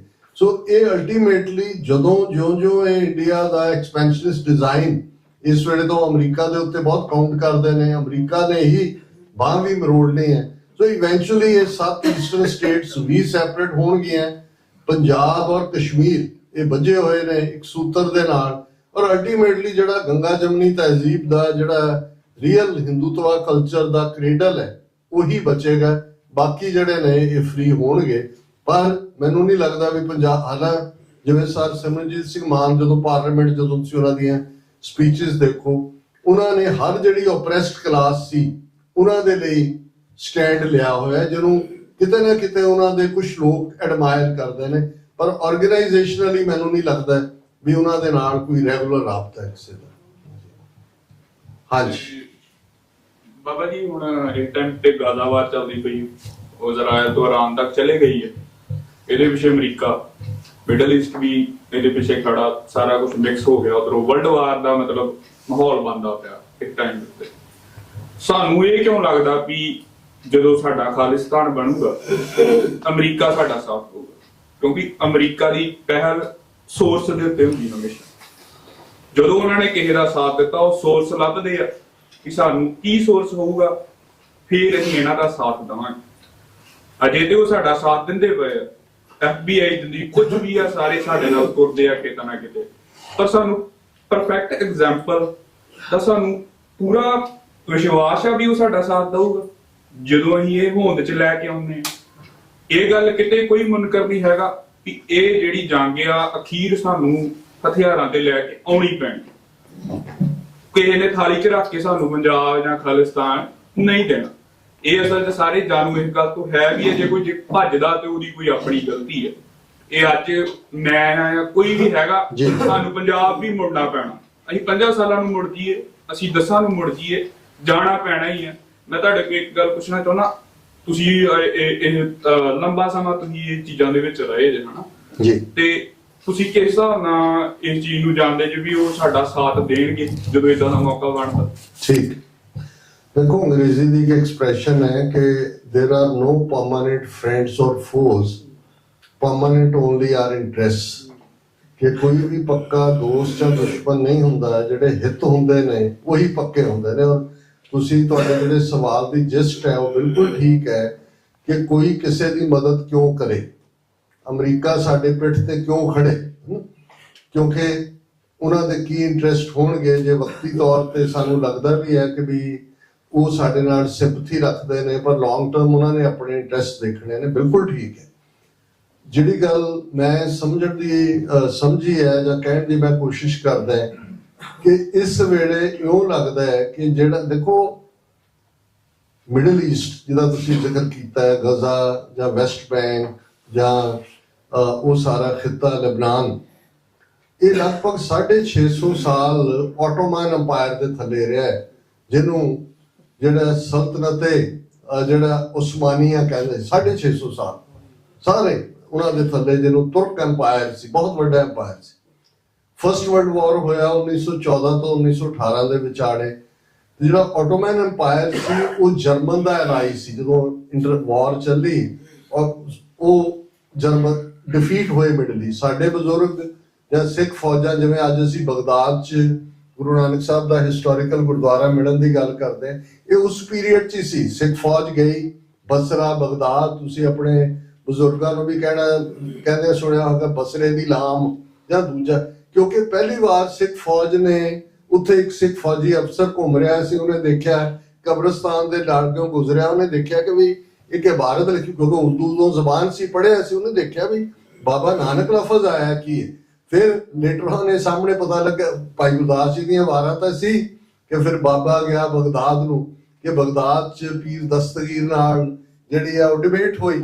ਇਵੇਂ ਸਾਡਾ ਬਗਦਾਦ ਦਾ ਹਿਸਟੋਰੀਕਲ ਗੁਰਦੁਆਰਾ ਮਿਲਿਆ। ਮੈਂ ਇਸ ਲਈ ਕਹਿ ਰਿਹਾ ਕਿ ਮਿਡਲ ਈਸਟ ਇਹਨਾਂ 700 ਸਾਲ ਦੇ ਵਿੱਚ ਉਹਨਾਂ ਦੀ ਕੋਈ ਹੋਂਦ ਨਹੀਂ ਸੀ ਅਦਰ ਦੈਨ ਕਿ ਉਹਦੇ ਉਸ ਪੀਰੀਅਡ 'ਚ ਫਿਰ with the notch of the pen ਇਹ ਮੁਲਕ ਬਣੇ। ਲਬਨਾਨ, ਸਾਊਦੀ ਅਰੇਬੀਆ ਉਹਨਾਂ ਨੇ ਸਾਊਥ ਟੱਬਰ ਨੂੰ ਦੇ ਦਿੱਤਾ, ਜਾਰਡਨ, ਇਰਾਕ, ਈਰਾਨ, ਕੁਵੈਤ, ਇਹ ਉਦੋਂ ਤੱਕ ਤੇਲ ਨਿਕਲ ਚੁੱਕਾ ਸੀ, ਆਪਣੇ ਹਿੱਤਾਂ ਲਈ ਬਣਾਏ।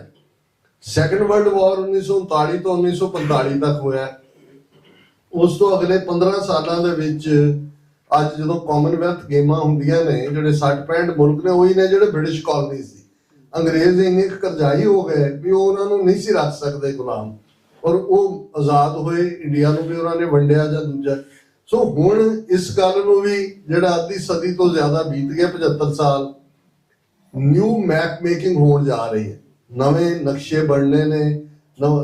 ਥਰਡ ਵਰਲਡ ਵਾਰ ਤਾਂ ਨਹੀਂ ਹੈ ਕਿਉਂਕਿ everybody has nuclear, 9 nuclear powers ਨੇ। ਇੱਕ ਵਾਰ ਆਫ ਨਰਵਸ ਹੈ, ਇੱਕ ਦੂਜੇ ਨੂੰ ਪਰਖਿਆ ਜਾ ਰਿਹਾ, ਜਿਵੇਂ ਯੂਕਰੇਨ 'ਚ ਅਮਰੀਕਾ ਪ੍ਰੌਕਸੀ ਵਾਰ ਲੜ ਰਿਹਾ ਥਰੂ ਦਾ ਯੂਕਰੇਨ। ਇਸੇ ਤਰ੍ਹਾਂ ਮਿਡਲ ਈਸਟ ਭਾਵੇਂ ਲੱਗਦਾ ਵੀ ਨੇਤਨਯਾਹੂ ਮਨਮਰਜ਼ੀ ਕਰ ਰਿਹਾ, ਪਰ ਇਹ ਸਾਰੀ ਇੱਕ ਵੱਡੀ ਖੇਡ ਹੈ ਜਿਹਦੇ ਥੱਲੇ ਇਹਨਾਂ ਦੀ ਸਾਈਕੋ ਹਿਸਟਰੀ ਵੀ ਹੈ। ਜਿਹਾਦ ਵਰਸਸ ਕਰੂਸੇਡਰਸ, ਉਹ ਇੱਕ ਲੰਬਾ ਡਿਸਕਸ਼ਨ ਬਣ ਜਾਏਗੀ। ਅਸੀਂ ਜਦੋਂ ਇਹ ਕਹਿੰਦੇ ਆ ਵੀ ਸਿੱਖ ਫੈਕਟਰ ਇਸ ਵੇਲੇ ਅਮਰੀਕਨ ਜਾਂ ਫਾਈਵ ਆਈਜ਼ ਕੰਟਰੀਜ਼ ਦੀ ਇੰਪੋਰਟੈਂਸ 'ਚ ਹੈ, ਉਹਦਾ ਰੀਜ਼ਨ ਨਵੀਂ ਮੈਪ ਮੇਕਿੰਗ ਨੂੰ ਲੈ ਕੇ। ਚਾਈਨਾ ਐਮਰਜਿੰਗ ਪਾਵਰ ਹੈ, ਸਟ੍ਰੈਟੇਜਿਕਲ, ਇਕਨੋਮਿਕਲ ਔਰ ਡਿਫੈਂਸ। ਹੁਣ ਅਮਰੀਕਾ ਦਾ ਟੋਟਲ ਬਜਟ $23 ਟ੍ਰਿਲੀਅਨ ਹੈ, ਚਾਈਨਾ ਦਾ official budget $19 trillion, very close. ਕੁਝ ਮਾਮਲਿਆਂ ਚਾਈਨਾ ਜਿਵੇਂ ਆਰਟੀਫਿਸ਼ੀਅਲ ਇੰਟੈਲੀਜੈਂਸ ਹੈ, they are ahead of America, ਕੁਝ ਚੀਜ਼ਾਂ ਜੋ ਨੇ। ਹੁਣ ਇੰਡੀਆ ਨੂੰ ਵੀ ਜਿਹੜੀ ਚਾਈਨਾ ਦੀ ਅਮਰੀਕਾ ਦੀ ਵਕਤੀ ਮਦਦ ਹੈ, ਜਾਂ ਜਿਵੇਂ ਜੂਨੀਅਰ ਬੁਸ਼ ਤੋਂ ਬਾਅਦ ਉਹਨਾਂ ਨੇ ਇੰਡੋ US ਨਿਊਕਲੀਅਰ ਡੀਲ ਕੀਤੀ ਮਨਮੋਹਨ ਸਿੰਘ ਸਰਕਾਰ ਦੇ ਵੇਲੇ, ਦੂਜੇ ਤੀਜੇ, ਇਸ ਨੀਡ ਚੋਂ ਸੀ ਕਿ ਇੰਡੀਆ ਐਜ਼ ਏ ਬੁਲਵਾਕ ਚਾਈਨਾ ਦੇ ਖਿਲਾਫ ਖਲੋਏਗਾ। ਪਰ ਇਹ ਜਿਹੜੀਆਂ ਭੜੰਤ ਹੋਈ ਗਲਵਾਨ 'ਚ ਦੂਜੇ ਤੀਜੇ, ਜਾਂ ਇੰਡੀਆ ਨੇ ਵੀ ਦੱਸ ਦਿੱਤਾ ਕਿ ਉਹਨਾਂ ਨੇ ਅਮਰੀਕਾ ਦੀ ਵਾਰ ਨਹੀਂ ਲੜਨੀ ਹੈ, ਉਹਨਾਂ ਨੇ ਯੂਕਰੇਨ ਨਹੀਂ ਬਣਨਾ ਹੈ।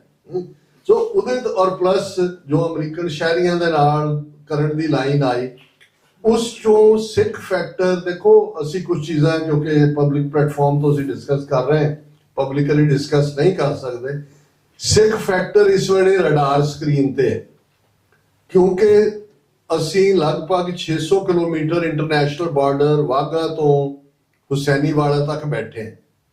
ਇਸਲਾਮ ਮੋਰਾਕੋ ਤੋਂ ਸ਼ੁਰੂ ਹੁੰਦਾ ਹੈ ਔਰ ਉਹਨਾਂ ਦੇ ਸਾਰੇ ਤੁਸੀਂਸਤਾਨ, ਕਿਰਗਿਸਤਾਨ, ਤੁਰਕਮਾਨਿਸਤਾਨ, ਉਜ਼ਬੇਕਿਸਤਾਨ, ਅਫਗਾਨਿਸਤਾਨ, ਪਾਕਿਸਤਾਨ ਆ ਕੇ ਸਾਡੀ ਸਰਹੱਦ ਤੇ ਟੁੱਟਦੇ।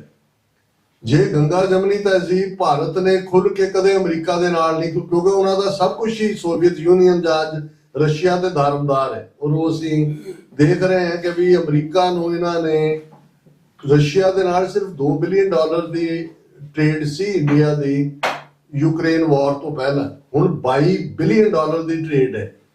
ਅਮਰੀਕਾ ਨੂੰ ਲੱਗਦਾ ਵੀ ਜਿਹੜੀਆਂ ਸੈਂਕਸ਼ਨਸ ਅਸੀਂ ਰਸ਼ੀਆ ਤੇ ਲਾਈਆਂ ਉਹ ਇੰਡੀਆ ਦੀ ਨੀਤੀ ਨੇ ਫੇਲ ਕੀਤੀਆਂ, ਔਰ ਇਸ ਵੇਲੇ ਬੇਸ਼ੱਕ ਲੱਗਣ ਨੂੰ ਲੱਗਦਾ ਹੈ diplomatically India ਐਲਾਈ good friend Trump ਨੇ ਕਿਹਾ, ਲੇਕਿਨ ਬੇਸਿਕਲੀ ਅਮਰੀਕਨ ਬਹੁਤ ਬੁਰੀ ਤਰ੍ਹਾਂ ਡਿਸਪਾਇੰਟ ਨੇ ਕਿ ਵੀ ਇਹ ਸਾਡੇ ਲਈ ਖਲੋਣ ਵਾਲੇ ਨਹੀਂ ਹੈਗੇ।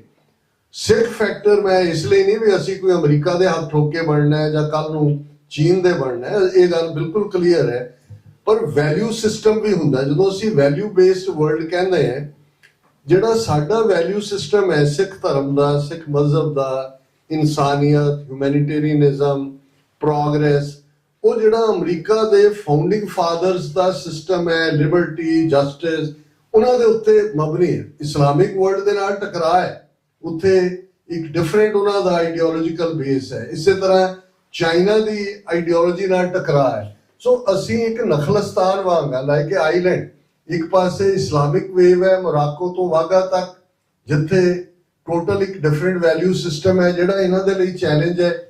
ਅਸੀਂ ਇਹ ਸਮਝਦੇ ਹਾਂ ਕਿ ਸਾਡੀ ਵੈਲਿਊ ਉਸ ਸਟ੍ਰੈਟੇਜਿਕ ਪੋਜੀਸ਼ਨ ਦੇ ਵਿੱਚ ਵੀ ਹੈ ਜਿੱਥੇ ਅਸੀਂ ਵਿਚਕਾਰ ਬੈਠੇ ਹਾਂ ਸਿਵਲਾਈਜੇਸ਼ਨਸ ਦੇ।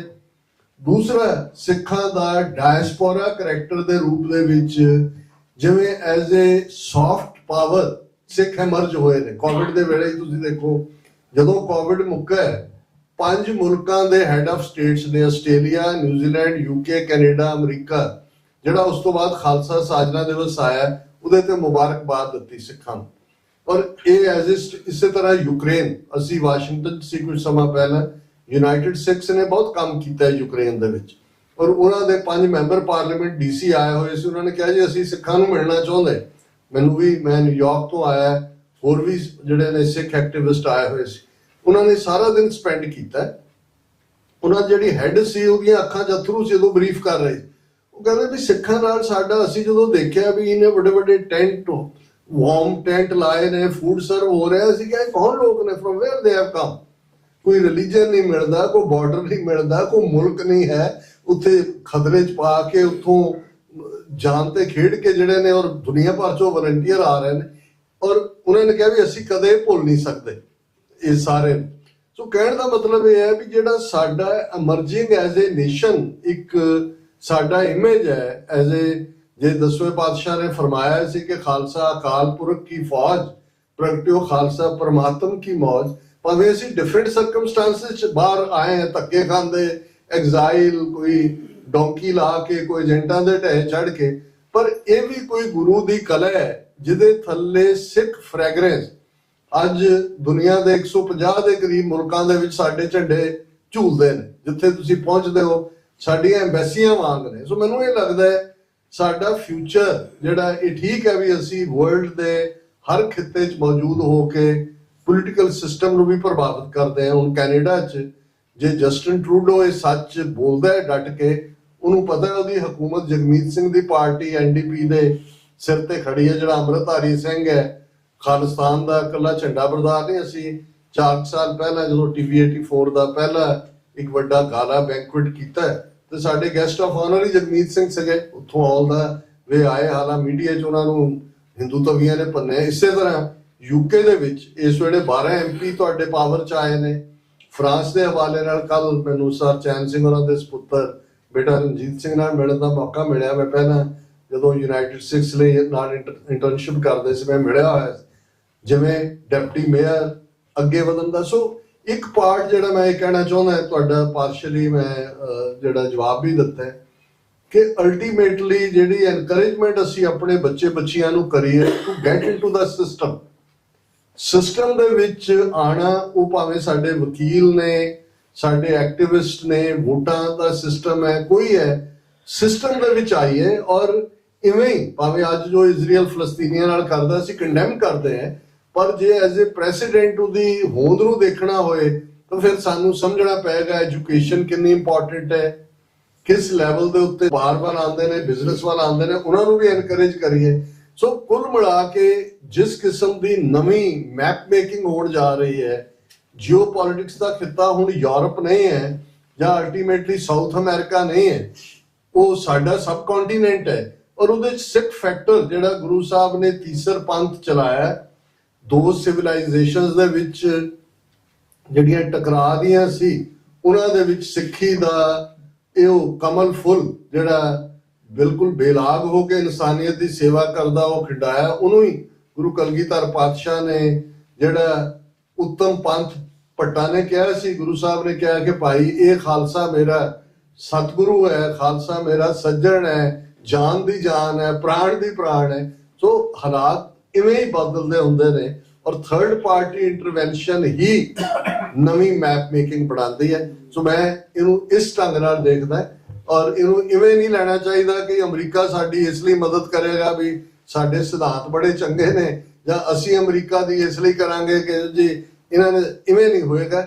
ਇਹ ਮਿਊਚੁਅਲ ਇੰਟਰਸਟ ਨੇ ਔਰ ਉਹ ਸਾਡੇ ਟਕਰਾਅ 'ਚ ਨਹੀਂ ਨੇ। We are not on cross purposes, we are running parallel to each other. ਚਲੋ ਠੀਕ ਹੈ ਜੀ,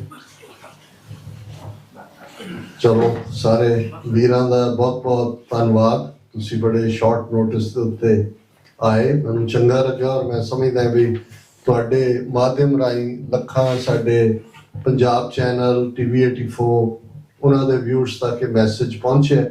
ਔਰ ਕਨਕਲੂਜਨ ਦੇ ਵਿੱਚ ਜਿੱਥੇ ਮੈਂ ਸਮੁੱਚੀ ਗੁਰਦੁਆਰਾ ਕਮੇਟੀ, ਸਾਰੀਆਂ ਜਥੇਬੰਦੀਆਂ ਦੇ ਨੁਮਾਇੰਦੇ ਵੀ ਮੈਂ ਦੇਖ ਸਕਦਾ, ਉਹਨਾਂ ਦਾ ਸ਼ੁਕਰੀਆ ਅਦਾ ਕਰਦਾ। ਮੈਂ ਇਹ ਜ਼ਰੂਰ ਕਹਿਣਾ ਚਾਹੁੰਦਾ ਕਿ ਅਲਟੀਮੇਟਲੀ ਸਾਡੇ ਪਿਤਾ ਗੁਰੂ ਗੋਬਿੰਦ ਸਿੰਘ ਸਾਹਿਬ, ਮਾਤਾ ਸਾਹਿਬ ਕੌਰ ਵਾਸੀ ਅਨੰਦਪੁਰ ਦੇ, ਇਹ ਸਾਨੂੰ ਹਮੇਸ਼ਾ ਯਾਦ ਰਹਿਣਾ ਚਾਹੀਦਾ।